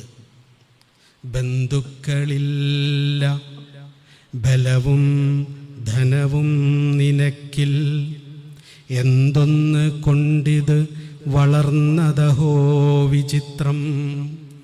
എൻ തമ്പുരാൻ്റെ കളിയൊക്കെ ഇതെന്നറിഞ്ഞാൽ അന്ധത്വമില്ല അതിനു നീ അരുളീടു ശംഭോ. ഒരേ ഒരു പ്രാർത്ഥന, എൻ്റെ അന്ധത ഒന്ന് മാറ്റിത്തരണം. ഞാൻ വിചാരിക്കുന്നത്, ഞാൻ സ്വസ്ഥമായി ജീവിക്കുന്നത്, അല്ലെങ്കിൽ ഞാനിവിടെ നിലനിൽക്കുന്നതിന് കാരണം എനിക്ക് ബന്ധുക്കളുള്ളത് കൊണ്ടാണ്, എനിക്ക് ബലമുള്ളത് കൊണ്ടാണ്, എനിക്ക് ധനമുള്ളത് കൊണ്ടാണ്. അതുകൊണ്ട് ഞാൻ നിരന്തരം ദൈവത്തോട്, പ്രപഞ്ചത്തോട്, ആത്മാവിനോട് പ്രാർത്ഥിച്ചുകൊണ്ടിരിക്കുന്നത് എനിക്ക് ബലം തരണേ, എനിക്ക് ധനം തരണേ, എനിക്ക് ധനം തരണേ, ബന്ധുബലം തരണേ, സ്വത്ത് തരണേ എന്നാണ്. പക്ഷെ ഗുരു പറയാണ് 9 മാസം അമ്മയുടെ ഗർഭപാത്രത്തിൽ, നമ്മൾ ഗർഭപാത്രത്തെക്കുറിച്ചും അണ്ടവും ബീജവും കലർന്ന് മാംസപിണ്ഡമായി രൂപപ്പെട്ട് പൂർണ്ണ വളർച്ചയെത്തുന്നത് വരെയുള്ള ഗർഭപാത്രത്തിലെ പ്രോസസ്സിനെ കുറിച്ച് മനസ്സിലാക്കിയാൽ ജീവൻ നിലനിൽക്കാൻ ഒരു സാധ്യതയുമില്ലാത്ത, പ്രത്യക്ഷത്തിൽ ലോജിക്കലി ഒരു സാധ്യതയുമില്ലാത്ത അതിസങ്കീർണമായ ഗർഭപാത്രത്തിലാണ് 9 മാസം ജീവൻ നിലനിർത്തി നമ്മൾ അമ്മയുടെ ഗർഭപാത്രത്തിൽ നിന്ന് പുറത്തു വന്നത്. എന്നിട്ട് നമ്മൾ പറയുന്നത് എൻ്റെ കാര്യം ഞാൻ നോക്കിക്കൊള്ളാമെന്നാണ്. ഞാനിവിടെ ഇരുന്ന് സംസാരിക്കുമ്പോൾ കൃത്യമായി എൻ്റെ വായിൽ ഉമിനീര് വന്നില്ലെങ്കിൽ, എൻ്റെ നാവ് കിടന്ന് പല്ലിൻ്റെ ഇടയിൽ കിടന്ന് കളിക്കുകയാണ്, 1 സെക്കൻഡ് അതൊന്ന് പല്ലിൻ്റെ ഇടയിൽ പെട്ടാൽ, എൻ്റെ ഇമ കൃത്യമായി വെട്ടിയില്ലെങ്കിൽ, കൃത്യമായി ഞാൻ ശ്വാസോച്ഛ്വാസം ചെയ്തില്ലെങ്കിൽ, എൻ്റെ ഹൃദയം ഇടിച്ചിൽ, എന്താണ് എന്നെക്കൊണ്ട് ഞാൻ ചെയ്യുന്നത്? നമുക്ക് സമയത്തിന് ഉറങ്ങാനെങ്കിലും കഴിയുമോ? ആളുകളോട് ഞാൻ ചോദിക്കാറുണ്ട്, നിങ്ങൾ എപ്പോഴാണ് ഉറങ്ങുക? അവർ പറയും ഞാൻ 11 മണിക്ക് ഉറങ്ങും. അപ്പോൾ ഞാൻ പറയും 11 മണിക്ക് ഉറങ്ങും എന്ന് പറയരുത്, 11 മണിക്ക് കിടക്കും എന്നേ പറയാം. ഒരാൾക്കും ഉറങ്ങാൻ പറ്റില്ല, നമുക്കാർക്കും ഉറങ്ങാൻ പറ്റില്ല, കിടന്നു കൊടുക്കാനേ പറ്റൂ. നിസ്സഹായരായി കിടന്നു കൊടുക്കണം. നമ്മൾ കുളിച്ച് ബെഡ്ഷീറ്റെല്ലാം വിരിച്ച് ഫാനും AC ഒക്കെ ഇട്ട് നീണ്ടു നിവർന്ന് കിടക്കും. ഉറക്കം നമ്മളെ വന്ന് പുൽകണം. എത്ര ബന്ധുക്കളുണ്ടായാലും, എത്ര സ്വത്തുണ്ടായാലും, എന്തൊക്കെ ശരീരബലമുണ്ടായാലും, ഇതൊക്കെയുള്ള ആളുകളാണ് എന്നെ വിളിച്ചിട്ട് ഉറക്കം കിട്ടുന്നില്ല എന്ന് പറയുന്നത്. തിരിഞ്ഞും ഉറക്കം ഏതോ ഒരു സമയത്ത്, ഉറക്കം ഒരു അനുഗ്രഹം പോലെ നമ്മളെ വന്ന് പുൽകുകയാണ്. ഉണരണമെന്ന് യാതൊരു നിർബന്ധവുമില്ല, പക്ഷെ എന്നും എഴുന്നേൽക്കുമെന്നാണ് നമ്മുടെ ഉറപ്പ്. ഉറങ്ങിപ്പോയാൽ ഒരിക്കലും ഉണരാൻ ഒരു സാധ്യതയില്ല. ജലാലുദ്ദീൻ റൂമി പറയും, ഉണരൽ എന്താണ് ജനനം, എന്താണ് മരണം എന്ന ചോദ്യത്തിന് ജലാലുദ്ദീൻ റൂമി പറയുന്ന മനോഹരമായൊരു ഉത്തരമുണ്ട്. നിങ്ങൾക്ക് മനസ്സിലാകാവുന്ന രീതിയിൽ ജനനത്തെയും മരണത്തെയും ഞാൻ പറയാം. നിങ്ങൾ എഴുന്നേൽക്കുമ്പോൾ ജനിക്കുകയും ഉറങ്ങുമ്പോൾ മരിക്കുകയുമാണ്. അതിനിടയിലുള്ള കുറച്ച് സമയം മാത്രമാണ് ജീവിതം. പിന്നെ ഒരു ദിവസം കൂടി നിങ്ങൾക്ക് ജനിക്കാൻ കഴിയുന്നുവെങ്കിൽ അത് ദൈവാനുഗ്രഹമെന്ന് പറയുക. റോമിയുടെ ഒരു വാക്കാണ്. ആ നമ്മളാണ് എല്ലാം ഞാൻ ഒറ്റയ്ക്ക് ചെയ്യും. നമ്മൾ ഇതിൽ പറഞ്ഞ ഇറോസ് എന്നും ഫിലയോ എന്നും പറയുന്ന സങ്കുചിതമായ ആ സ്നേഹവലയത്തിൽ മരിച്ച് ജീവിക്കുന്നത്. ജീവിച്ചു മരിക്കാൻ, അഗാപ്പെ എന്നൊക്കെ പറയുന്ന സ്വർഗീയ സ്നേഹത്തിൻ്റെ ചെറിയൊരു സ്പർശമെങ്കിലും നമ്മൾക്ക് അനുഭവിക്കാൻ, നമ്മൾക്ക് ഉത്തരവാദിത്തമില്ല എന്ന് നമ്മൾ കരുതുന്ന ലോകത്തിലേക്ക് നമ്മളുടെ കരുതൽ ഹൃദയപൂർവ്വം നീണ്ടു ചെല്ലണം. അതുകൊണ്ടാണ് ഒസ്താസ്യോ തിരുമേനിയൊക്കെ ഐക്യമത സംഘടന ഉണ്ടാവണം, ലോക ഫെഡറൽ ഗവൺമെൻറ് ഉണ്ടാവണം. വിഡ്ഢിത്തം പറയുന്ന പോലെ നമുക്ക് തോന്നും. കാരണം അവർക്ക് ലോകത്തെ മുഴുവൻ ഒന്നായി കാണാതെ ദൈവമേ എന്ന് വിളിക്കാൻ കഴിയില്ല. ഞങ്ങളുടെ ദൈവമെന്ന് പറയാൻ പറ്റില്ല, ദൈവമേ എന്ന് പറയാനേ പറ്റൂ. ഞങ്ങളുടെ ദൈവം എന്ന് പറയുന്നത് ദൈവത്തിന് കൊടുക്കുന്ന ഏറ്റവും വലിയ ഗുരുത്തക്കേടാണ്. ഇനി അഥവാ ഞങ്ങളുടെ ദൈവമേ എന്ന് പറയുന്നുണ്ടെങ്കിൽ അത് സർവ്വ പ്രപഞ്ചത്തെയും ചേർത്ത് വെച്ചായിരിക്കണം. അല്ലെങ്കിൽ ഏതെങ്കിലും ഒരു വിഭാഗത്തെയോ ഏതെങ്കിലും ഒരു ജാതിയെയോ ഏതെങ്കിലും ഒരു ചെറിയ വട്ടത്തെയോ വെച്ചാണ് ഞങ്ങളുടെ ദൈവമേ എന്ന് നമ്മൾ പറയുന്നതെങ്കിൽ അത് ഹിംസയാണ്, അത് ചെകുത്താന് മാത്രമേ പറയാൻ പറ്റൂ. അതുകൊണ്ടാണ് ലോകത്തുള്ള സർവരെയും ഒന്നായി കണ്ടുകൊണ്ടല്ലാതെ യഥാർത്ഥ ദൈവാനുഭവിക്ക്, ദൈവവിശ്വാസിയും ദൈവാനുഭവിയും രണ്ടാണ്. വിശ്വാസം എന്ന് പറയുന്നത് ദൈവവിശ്വാസത്തിൽ നിന്ന് ദൈവാനുഭവത്തിലേക്കുള്ള യാത്രയ്ക്ക് പറയുന്ന പേരാണ് സ്പിരിച്വാലിറ്റി. വിശ്വാസം നമ്മളിൽ നിന്ന് അകന്നു നിൽക്കുന്ന ഒന്നിനോടെ നമുക്ക് ആവശ്യമുള്ളൂ. നമ്മളോടൊപ്പം നിൽക്കുന്ന ആരെയും നമ്മൾ വിശ്വസിക്കണ്ട. വെള്ളം കുടിച്ചാൽ ദാഹം മാറും എന്ന് ഞാൻ വിശ്വസിക്കുന്നു എന്ന് പറഞ്ഞാൽ നിങ്ങളൊക്കെ ചിരിക്കും. വെള്ളം കുടിച്ചാൽ ദാഹം മാറുമെന്ന് വിശ്വസിക്കണോ? അതൊരു സത്യമല്ലേ? അതൊരു അനുഭവമല്ലേ? ആ വാക്കിലെന്തോ തെറ്റുള്ളതുപോലെയാണ്. ഞാൻ ആ പുസ്തകത്തിൽ എഴുതിയിട്ടുള്ള ഒരു തമാശ പോലെ എഴുതിയതാണ്. ദൈവവിശ്വാസികൾ ദൈവത്തിൽ വിശ്വസിക്കുന്നു എന്ന് വിശ്വസിക്കുന്നവരാണ്. നമുക്ക് യഥാർത്ഥത്തിൽ വിശ്വാസം എന്തിലാണ്? പണത്തിൽ, പ്രശസ്തിയിൽ, അധികാരത്തിൽ, ബലത്തിൽ, ധനത്തിലാണ്, ദൈവത്തിലല്ല. ഇതൊക്കെ കുറച്ചും കൂടി കിട്ടുമെങ്കിൽ ദൈവത്തെയും കൂടി വിശ്വസിക്കാമെന്നാണ് 99% ദൈവവിശ്വാസികളും കരുതുന്നത്. അപൂർവമായിട്ടുള്ള മനുഷ്യർ മാത്രമേ ദൈവവിശ്വാസികളായിട്ടുള്ളൂ. റിയലായിട്ടുള്ള ദൈവാനുഭവിയുടെ ലക്ഷണങ്ങളിലൊന്ന് ഞാൻ റൂമി പറഞ്ഞത് വായിച്ചിട്ടുള്ളതാണ്. അവർ ഏറ്റവും പിന്നിൽ നിൽക്കുന്നവരാവും. മുൻപിൽ നിൽക്കുന്നവരാവില്ല, പിൻപിൽ നിൽക്കുന്നവരാവും. പക്ഷെ അവരായിരിക്കും നമുക്ക് പ്രചോദനമാവുക. യഥാർത്ഥ ദൈവാനുഭവികൾ അവരുടെ ആശയങ്ങൾ നമുക്ക് പകർന്നു തരുന്നവരാവില്ല, അവരുടെ സ്നേഹം നമുക്ക് പകർന്നു തരുന്നവരാവും. ലോകത്ത് മഹാഗുരുക്കന്മാർ വളരെ കുറച്ചേ സംസാരിച്ചിട്ടുള്ളൂ. പണ്ഡിതന്മാരാണ് ഒരുപാട് സംസാരിച്ചിട്ടുള്ളത്. അനുഭവികൾ വളരെ കുറച്ചേ പറയൂ. കാരണം അവർ പറച്ചിലുകളിലല്ല ശ്രദ്ധാലുക്കളായിരിക്കുന്നത്, ചെയ്തികളിലാണ് ശ്രദ്ധാലുക്കളായിരിക്കുന്നത്. കാരണം ചെയ്തികൾ മാത്രമേ നമുക്ക് സ്വസ്ഥത തരുള്ളൂ, ചെയ്തികൾ മാത്രമേ നമുക്ക് സമാധാനം തരുള്ളൂ. നമ്മുടെ സമയമായോ? സമയം കൂടി നോക്കട്ടെ. എന്നോട് പലരും ചോദിച്ചിട്ടുണ്ട്, താനിങ്ങനെ വീടൊക്കെ വിട്ടിറങ്ങി നാരായണ ഗുരുവിൻ്റെ ദർശനങ്ങൾ, നടരാജ ഗുരുവിൻ്റെ ദർശനങ്ങൾ, ബൈബിള്, ഖുറാൻ, ഗീത, അങ്ങനെ പലതൊക്കെ പഠിച്ചല്ലോ. എന്താണ് നീ ഗുരു നിത്യയിൽ നിന്ന് പഠിച്ചത്? ഇത്രയും നാൾ അദ്ദേഹത്തിൻ്റെ കൂടെ ജീവിച്ച് ഗുരുവിൻ്റെ മുറിയിൽ തന്നെ, ഗുരുവിൻ്റെ കൂടെ തന്നെയാണ് ഞാൻ കഴിഞ്ഞിരുന്നത്.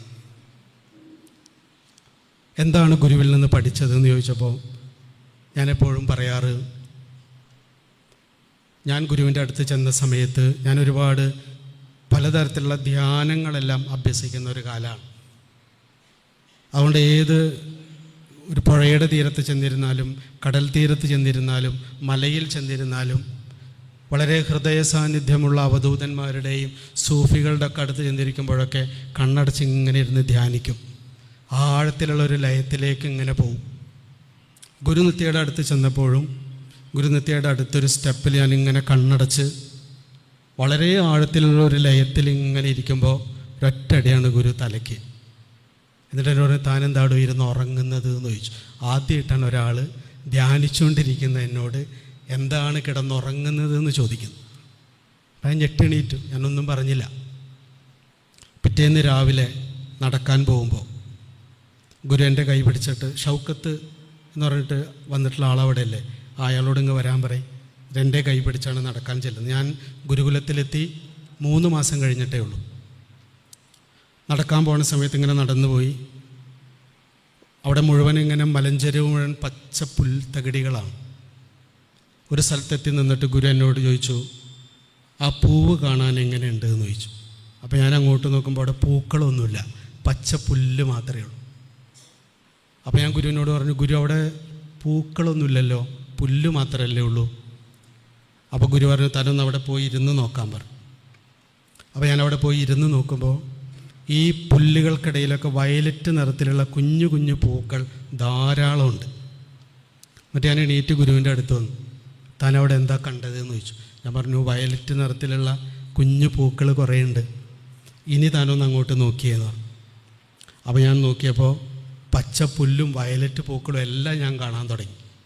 അപ്പോൾ ഗുരു എന്നോട് പറഞ്ഞു, കണ്ണു തുറന്നിരുന്നിട്ടും കൺമുമ്പിലുള്ളത് കാണാത്ത നീയാണോ കണ്ണടച്ചിരുന്ന് കാണാനാവാത്തതിനെ തേടുന്നത്? എനിക്കൊരു ഷോക്കായിരുന്നു.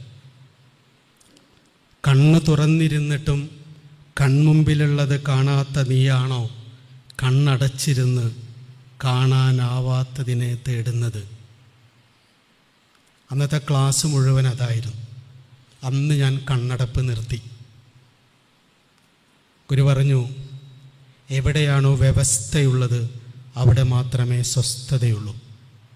നീ നിന്നിലും നിനക്ക് ചുറ്റുമുള്ള മനുഷ്യരിലും പ്രകൃതിയിലും പ്രപഞ്ചത്തിലും നിന്നോട് ചേർന്നിരിക്കുന്ന സമൂഹത്തിലും വ്യവസ്ഥയുണ്ടാക്കാൻ വേണ്ടി നിൻ്റേതായ ചെയ്തികൾ കോൺട്രിബ്യൂട്ട് ചെയ്യുന്നിടത്തും മാത്രമേ നിനക്ക് സ്വസ്ഥത അനുഭവിക്കാൻ കഴിയൂ, നിനക്ക് ഉണരാൻ കഴിയൂ.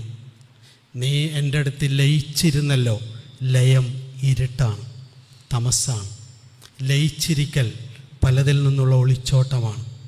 ഉണർന്നിരിക്കാൻ പഠിക്കൂ. എല്ലാ ഇന്ദ്രിയങ്ങളെയും ഉണർത്തി വെച്ച് ഭാഗികമായി മാത്രം പ്രപഞ്ചത്തെയും സ്നേഹത്തെയും കാണുന്ന മനസ്സിനെ വിശാലമാക്ക്. അവിടെ നിനക്ക് സ്വസ്ഥതയുണ്ടാവും. അതിന് തൊട്ട മുമ്പിലിരിക്കുന്ന ആൾക്ക് എന്താണ് വേണ്ടത് എന്ന് തിരിച്ചറിയാനുള്ള ബോധം ഉണ്ടാവണം. കുറച്ച് മാസങ്ങൾക്ക് മുമ്പ് എൻ്റെ ഒരു സുഹൃത്ത് ഒരു കഥ പറഞ്ഞു. അദ്ദേഹത്തിൻ്റെ കൂട്ടുകാരിയുടെ, അവരൊരു സൈക്കോളജിസ്റ്റാണ്. അവർ വീട്ടിൽ നിന്ന് അവരുടെ ഓഫീസിലേക്ക് കാർ ഓടിച്ച് പോകുമ്പോൾ ഒരു പൂച്ച പാതി പ്രസവിച്ച് കുഞ്ഞ് പുറത്തേക്ക് വരാതെ ഒരു ഓരത്ത് കിടക്കുന്നു.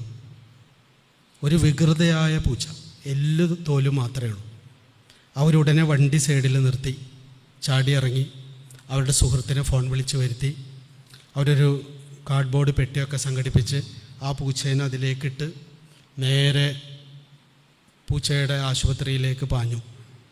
അവിടെ ലക്ഷങ്ങൾ 10,000, 20,000, 1,00,000 പൂച്ചയെയും നായയെയും വാങ്ങിച്ചവർ കൊണ്ട് കാണിക്കുന്ന ആശുപത്രിയാണ്.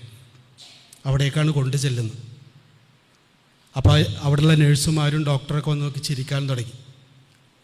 അവർ പറഞ്ഞു, ഇത് തെരുവ് പൂച്ചയല്ലേ? അപ്പോൾ അവർ പറഞ്ഞു, ഇത് തെരുവ് പൂച്ചയല്ല, ഇത് പൂച്ചയാണ്. അവർക്ക് ദേഷ്യം വന്നു. അവർക്കത് സഹിക്കാൻ പറ്റിയില്ല. പറഞ്ഞു, ഇതിനെ രക്ഷിക്കണം. അപ്പോൾ പറഞ്ഞു, അതിന് ഒരുപാട് ചിലവാകും. ഞാൻ ചിലവിനെ കുറിച്ച് പറഞ്ഞില്ല, ഇതിനെ രക്ഷിക്കണം. അവർ നേരെ കൊണ്ടുപോയി സർജറി ചെയ്ത് അതിനെ പുറത്തെടുത്തു. എന്നിട്ട് സ്റ്റിച്ച് ചെയ്തു. പോണ സമയത്ത് അവർ പറഞ്ഞു, ഡോക്ടർ ചോദിച്ചു, ഇനി എന്താ നിങ്ങളിതിനെ ചെയ്യാൻ പോകുന്നത്? തെരുവിൽ വിടുമോ? അപ്പോൾ അവർ പറഞ്ഞു, ഇനിയും ആ പൂച്ചയുടെ വയറ്റിൽ കുഞ്ഞുങ്ങളുണ്ടോ, അത് എക്സ്റേ എടുത്ത് നോക്കണം. എന്നാൽ പിന്നെ അതും കൂടി ഒന്ന് നോക്കണം. അതിന് വീണ്ടും ചിലവാകും. പറഞ്ഞു, ഞാൻ ചിലവിനെ കുറിച്ച് പറഞ്ഞില്ലല്ലോ. എക്സ്റേ എടുത്ത് നോക്കിയപ്പോൾ ഒരു കുഞ്ഞും കൂടിയുണ്ട്. ആദ്യത്തെ കുഞ്ഞ് മരിച്ചു, പുറത്തെടുത്തപ്പോഴേക്കും മരിച്ചു. ഒരു കുഞ്ഞും കൂടിയുണ്ട്. അപ്പോൾ പറയും, ഇന്ന് നിങ്ങൾ ഈ പൂച്ചേനെ ഇവിടെ അഡ്മിറ്റ് ചെയ്ത് അതിന് വേണ്ട ശുശ്രൂഷ കൃത്യമായിട്ട് കൊടുത്ത് അതിനെ പ്രസവിപ്പിക്കണം. കാരണം പുറത്ത് അതിനെ പ്രസവിക്കാനുള്ള ആവതില്ല, ഭക്ഷണം കഴിക്കാതെ. അങ്ങനെ അവരതിനെ ശുശ്രൂഷ കൊടുത്ത് പ്രസവിപ്പിച്ചു. പിറ്റേന്ന് രാവിലെ അവർ വന്നു. അപ്പോൾ എന്നിട്ട് അവർ പറഞ്ഞു, ഇനി ഞാൻ കൊണ്ടുപോയിക്കോളാം. അതിനെ പെട്ടിയിൽ ആക്കി കൊണ്ടുപോകുന്ന സമയത്ത് ബില്ല് ചോദിച്ചപ്പോൾ ഡോക്ടർ പറഞ്ഞു, പകുതി പൈസ മതി. കാരണം ഇന്നലെ നിങ്ങൾ ചെയ്ത ചെയ്തികൾ എൻ്റെ കണ്ണ് തുറപ്പിച്ചു. ഞങ്ങൾക്ക് തെരുവ് പൂച്ച ഞങ്ങൾ പരിഗണിക്കേണ്ട പൂച്ചയായി ഒരിക്കലും തോന്നിയിട്ടില്ല. പേർഷ്യൻ പൂച്ചകളും ജർമ്മൻ ഷെപ്പേഡുകളൊക്കെ മാത്രമാണ് ഞങ്ങളുടെ ആശുപത്രിയിൽ പൂച്ചയും നായും. പക്ഷേ കൺസേൺ എന്ന് പറഞ്ഞാൽ എന്താണെന്ന് നിങ്ങൾ ഞങ്ങളെ പഠിപ്പിച്ചു. അപ്പോൾ അവർ പറഞ്ഞു, ഞാൻ ചിരിക്കുക മാത്രമേ ചെയ്തുള്ളൂ. പക്ഷെ ഞാൻ നേരെ എനിക്ക് ആ പൂച്ചനെ എങ്ങനെയെങ്കിലും ഒന്ന് കാണണം. ഞാനുടനെ അതിന് അഡ്മിറ്റ് ചെയ്തിട്ടുള്ളൊരു ചെറിയ ബോക്സ് ഉണ്ട്, അവിടെ പോയിട്ട് ആ പൂച്ചയെ മെല്ലെ തലോടി, അമ്മ പൂച്ചയെ. അപ്പോൾ അവർ പറയാണ്, ആ പൂച്ച എൻ്റെ കണ്ണിലേക്കൊരു നോട്ടം നോക്കി. ഒരു ജീവിതകാലം മുഴുവൻ സമാധാനത്തോടെ ജീവിക്കാനുള്ള ഊർജം ആ നോട്ടം എനിക്ക് തന്നു. ഇനി മരണം വരെ എൻ്റെ ഉള്ളിൽ വെറുതെ ഞാൻ കണ്ണടച്ചാൽ മതി. ആ പൂച്ച എന്നെ നോക്കിയ ആ സ്നേഹത്തിൻ്റെയും കൃതജ്ഞതയുടെയും ആ ഒരു നോട്ടം എൻ്റെ ഹൃദയത്തിൽ നിന്ന് ഒരിക്കലും പോവില്ല. ഏത് പ്രതിസന്ധിയിലും ഏത് പ്രയാസത്തിലും എൻ്റെ ബോധത്തിൽ വെളിച്ചമായി നിൽക്കുന്ന ദൈവീകതയായി അത് തുടരും. ഈ ഒരു അരുളിൻ്റെയും അൻപിൻ്റെയും അനുകമ്പയുടെയും പാഠങ്ങളാണ് ഒസ്താത്യോസ് തിരുമേനി അദ്ദേഹത്തിൻ്റെ ജീവിതം കൊണ്ട് നമ്മുടെ മുമ്പിൽ കാണിച്ചു തന്നിട്ടുള്ളത്. അദ്ദേഹത്തിൻ്റെ സ്ഥാപനങ്ങളെല്ലാം അത് തന്നെയാണ്, എല്ലാ ഗുരുക്കന്മാരും അത് തന്നെയാണ് ചെയ്തിട്ടുള്ളത്. അത്രയൊന്നും ചെയ്യാൻ കഴിയില്ല എങ്കിലും നമ്മളോടടുത്ത് സങ്കടവുമായി വരുന്ന മനുഷ്യരെ നോ പറഞ്ഞ് തിരിച്ചയക്കാതിരിക്കാനുള്ള ഒരു മനസ്സ് നമുക്ക് ആലോചിക്കാം. നമുക്ക് വേണ്ടത് ചെയ്യാം, നിങ്ങൾ ഭയക്കണ്ട, ഞാൻ കൂടെയുണ്ട് എന്ന് ഒരു വാക്ക് നമ്മുടെ ആർദ്രമായ നോട്ടം കൊണ്ടോ ചെറിയ പ്രവൃത്തി കൊണ്ടോ നമുക്ക് ചെയ്യാനായാൽ ഈ ഗുരുക്കന്മാർ പറയുന്ന ജീവിതം, ദൈവികമായ സ്നേഹം നമ്മളുടെയൊക്കെ ജീവനിൽ ഉൾച്ചേർന്നിരിക്കുകയും നമ്മൾ ജീവിച്ച് മരിക്കുന്ന നന്മയുള്ള മനുഷ്യരായി തീരുകയും ചെയ്യും. അതിന് എല്ലാ അനുഗ്രഹവും എല്ലാ ഗുരുക്കന്മാരും നമുക്ക് പ്രദാനം ചെയ്യട്ടെ എന്ന് പ്രാർത്ഥിച്ച് നിർത്തുന്നു. നമസ്കാരം.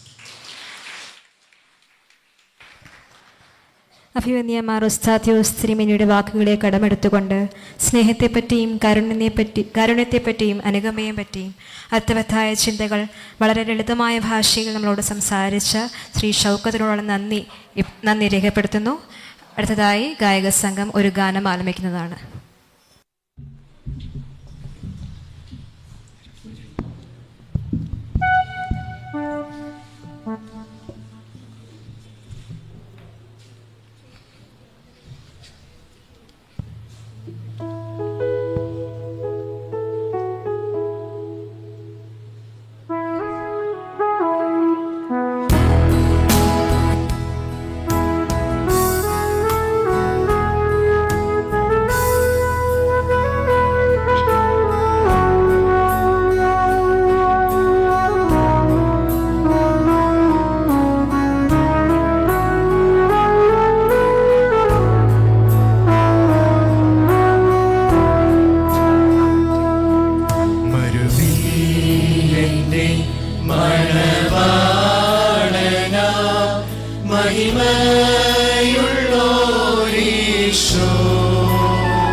മരുഭൂവിലെ തിരുമാറിൽ ഞാൻ ചാരും.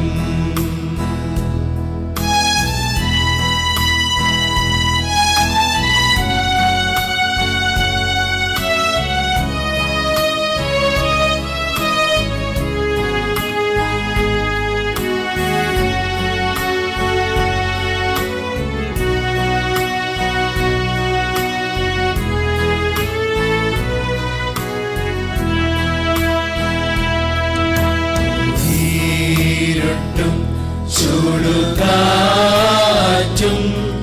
ദൂരെ നിന്നടുക്കുമ്പോൾ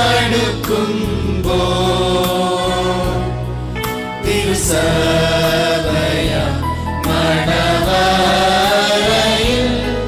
ജപമൂറിയേറും.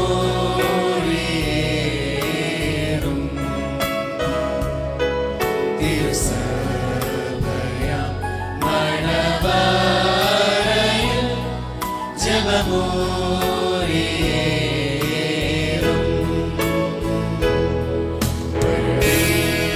എന്റെ മണവാളനാം മഹിമയുള്ളോരീശോ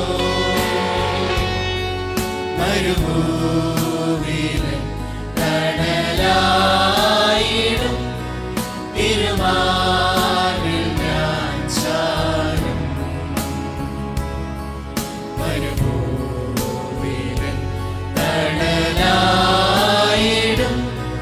തിരുമാറിൽ ഞാൻ ചാരും.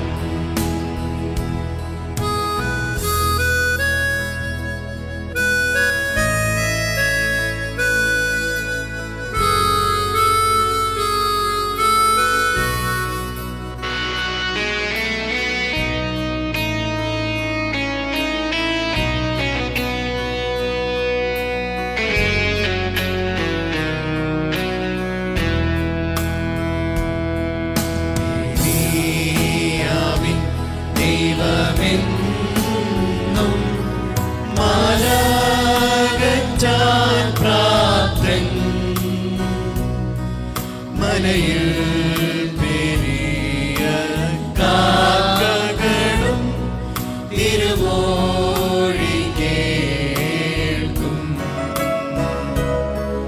മലയിൽ പെരിയ കാക്കകളും തിരുമോഴി കേൾക്കും. വരുവിൽ എന്റെ മണവാളനാം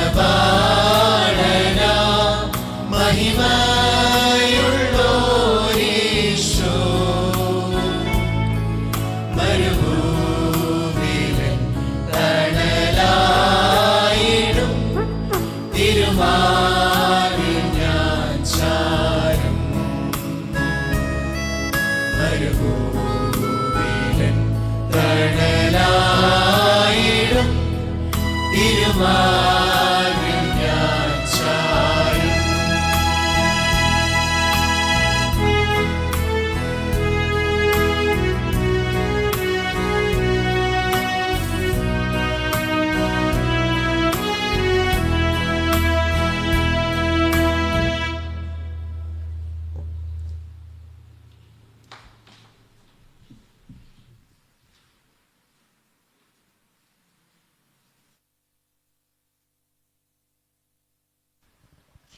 നിരണം ഭദ്രാസനത്തിന് അഭിമാനമായ Malankara association secretary advocate Biju Oommen sir Mar Esthathios പ്രഭാഷണത്തിന് പ്രതികരണം അറിയിച്ചുകൊണ്ട് നമ്മെ അഭിസംബോധന ചെയ്ത് സംസാരിക്കുന്നതിനായി ക്ഷണിക്കുന്നു. ഈ സമ്മേളനത്തിൻ്റെ അധ്യക്ഷൻ അഭിമന്യ ക്രിസ്തോസ്റ്റം തിരുമേനി, ഇത് ഉദ്ഘാടനം ചെയ്ത വാഴൂർ തീർത്ഥാവാദാശ്രമ മഠാധിപതി അഭിമന്യ ശ്രീമദ് പ്രജ്ഞാനന്ദാനന്ദ തീർത്ഥാപാദസ്വാമികൾ, അഭിമന്യ എസ്താത്യൂസ് തിരുമേനി സ്മാരക പ്രഭാഷണം നടത്തിയ കേരളത്തിലെ പ്രഗത്ഭനും പ്രശസ്തനുമായ സാഹിത്യകാരൻ, ചിന്തകൻ, പ്രഭാഷകൻ ശ്രീ ഷൗക്കത്ത്, സ്വാഗതം ആശംസിച്ച ബഹുമാനപ്പെട്ട ബിബിനച്ചൻ, നന്ദി അർപ്പിക്കുന്ന പ്രിയപ്പെട്ട ഭദ്രാസന സെക്രട്ടറി ശ്രീ റിനോ ജോർജ്, കേന്ദ്ര കമ്മിറ്റി അംഗങ്ങളാകുന്ന പ്രിയപ്പെട്ട രോഹിത്, പ്രിയപ്പെട്ട ജോജി, വന്നിരായ വൈദിക ശ്രേഷ്ഠരെ, സഭയുടെ മാനേജിംഗ് കമ്മിറ്റി അംഗങ്ങൾ, ഭദ്രാസന കൗൺസിൽ അംഗങ്ങൾ, മാതാപിതാക്കൾ, സഹോദരി സഹോദരങ്ങൾ, ഏവർക്കും യേശുക്രിസ്തുവിൻ്റെ നാമത്തിൽ സ്നേഹവന്ദനം. അഭിമന്യ ഒസ്താത്യോസ് തിരുമേനിയുടെ പ്രബോധനങ്ങളെയും അദ്ദേഹത്തിൻ്റെ ജീവിതത്തിൻ്റെയും ഒരു പുനർവായനയാണ് ശ്രീ ഷൗക്കത്തിൻ്റെ പ്രഭാഷണത്തിൽ കൂടെ നമുക്ക് ഇവിടെ കേൾക്കുവാനിടയായത്. ഏകദേശം 1 മണിക്കൂർ സമയത്തോളം നമ്മുടെ വലിയ തിരുമേനിയെ പറ്റിയുള്ള നല്ല നല്ല ഓർമ്മകളും ചിന്തകളും ഒരു പുനർവായന എന്ന് തന്നെ അതിനെ നമുക്ക് കാണുവാൻ സാധിക്കും. നമ്മുടെ വലിയ തിരുമേനി അഭിമന്യ വലിയ തിരുമേനിയുടെ ജീവിതത്തിലും തീർച്ചയായും ഷൗക്കത്തിൻ്റെ പ്രഭാഷണത്തിൽ നമുക്ക് കേൾക്കുവാനിടയായി. സ്നേഹത്തിൻ്റെ മതം തിരുമേനി ക്രിസ്ത്യാനിറ്റി അല്ല പ്രചരിപ്പിച്ചത്. തിരുമേനി പ്രചരിപ്പിച്ചത് തൻ്റെ ജീവിതത്തിലൂടെ, തൻ്റെ ജീവിതമാകുന്ന സന്ദേശത്തിലൂടെ സ്നേഹത്തിൻ്റെ മതമാണ് ലോകത്തിന് തിരുമേനി പകർന്നു കൊടുത്തത്. തീർച്ചയായും ആ കാരുണ്യത്തിൻ്റെ പ്രവാചകനെ, ആ സ്നേഹത്തിൻ്റെ പ്രവാചകനെ, ആ സ്നേഹത്തിൻ്റെ മതം പ്രചരിപ്പിച്ച ആ പ്രവാചകനെ നമ്മുടെ മുമ്പിൽ ഒരിക്കൽ കൂടെ വരച്ചു കാട്ടുവാൻ പ്രിയപ്പെട്ട ഷൗക്കത്തിന് തീർച്ചയായും തൻ്റെ പ്രസംഗത്തിൽ കൂടി സാധിച്ചിട്ടുണ്ട്. സ്നേഹത്തിൽ ജീവിച്ചു മരിക്കുവാൻ കണ്ണിന് മുമ്പിൽ ഉള്ളത് കാണാതെ കണ്ണടച്ച് ഒസ്താത്യോസ് പ്രഭാഷണം നടത്തിയ ഷൗക്കത്തിൻ്റെ വാക്കുകൾക്ക് സഭയുടെ പേരിലുള്ള നന്ദി രേഖപ്പെടുത്തിക്കൊണ്ട് ഞാൻ എൻ്റെ വാക്കുകൾ അവസാനിപ്പിക്കുന്നു. യുവജന പ്രസ്ഥാനം ഭദ്രാസന സുവിശേഷത്തെ അതിൻ്റെ വിശാലമായ അർത്ഥത്തിൽ തന്നെ അദ്ദേഹം മനസ്സിലാക്കുകയും മറ്റുള്ളവർക്ക് പ്രവൃത്തിയിലൂടെ അത് മനസ്സിലാക്കി കൊടുക്കുകയും ചെയ്തു. അനുഗ്രഹീതമായ ഈ സമയത്ത് അഭിവന്യ ഒസ്താത്യോസ് തിരുമനസിൻ്റെ ആശയങ്ങളെ, ചിന്തകളെ, അദ്ദേഹത്തിൻ്റെ കൃതികളെ പഠനവിധേയമാക്കിക്കൊണ്ട് ഈ വർഷത്തെ മാർ ഒസ്താത്യോസ് സ്മാരക പ്രഭാഷണം ഏറ്റവും സ്മരണീയമായ രീതിയിൽ അതിൻ്റെ പരിസമാപ്തിയിലേക്ക് എത്തിക്കൊണ്ടിരിക്കുകയാണ്. ഈ സമ്മേളനത്തിന് കൃതജ്ഞത അർപ്പിക്കുക എന്നുള്ളതാണ് എന്നിൽ നിക്ഷിപ്തമായ കർത്തവ്യം. സമ്മേളനത്തിന് അധ്യക്ഷനായിരുന്ന് നമ്മെ അനുഗ്രഹിച്ചത് നമ്മുടെ ഭദ്രാസന മെത്രാപ്പോലിത്തയും പരിശുദ്ധ എപ്പിസ്കോപ്പൽ സുനോദോസിൻ്റെ സെക്രട്ടറിയുമായ അഭിവന്യ യുഹാനോൻ മാർ ക്രിസോസ്റ്റമസ് തിരുമനസ്സുകൊണ്ടാണ്.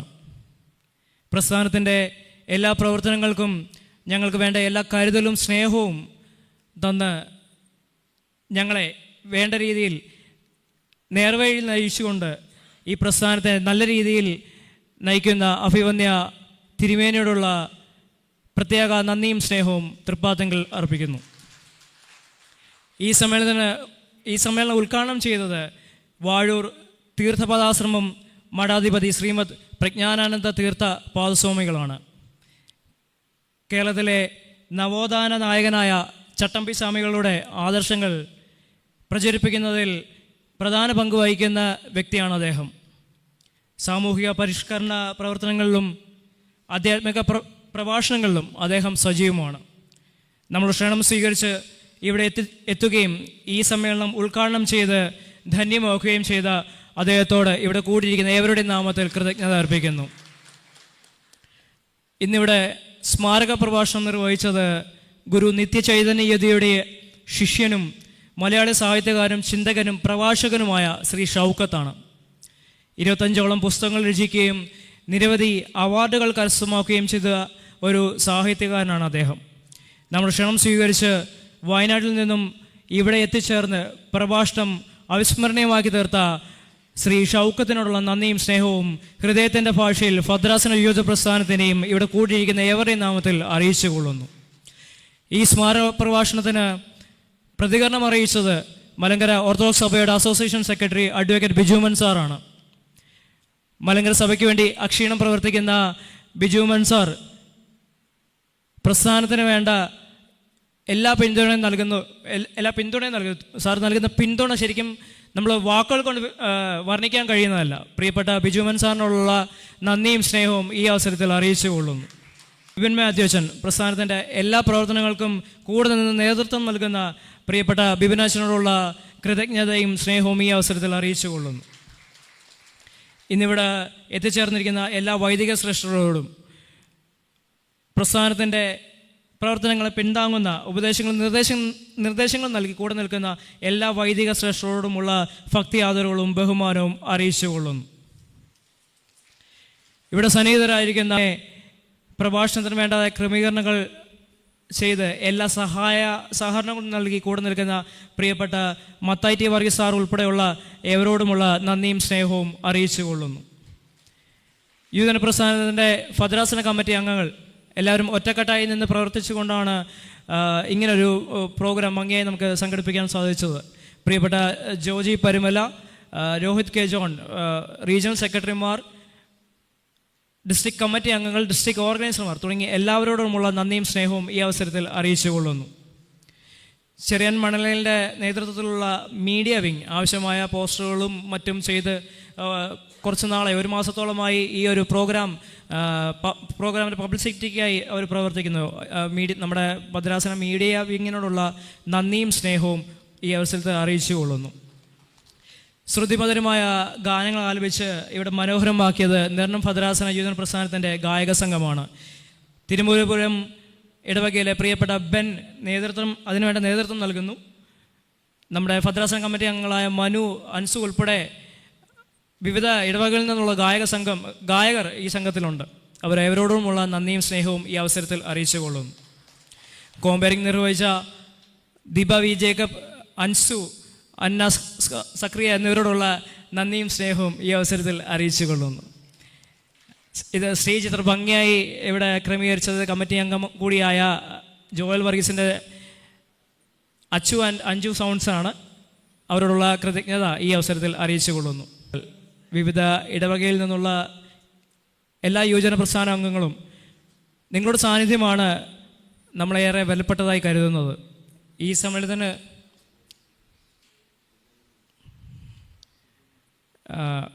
ഇത് വിട്ടുപോയി നമുക്ക് ലൈവ് ചെയ്ത പ്രിയപ്പെട്ട ഗ്രിഗോറിയൻ ടിവിയും അതിൻ്റെ പ്രവർത്തകരോടുമുള്ള നന്ദിയും സ്നേഹവും ഈ അവസരത്തിൽ അറിയിച്ചു കൊള്ളുന്നു.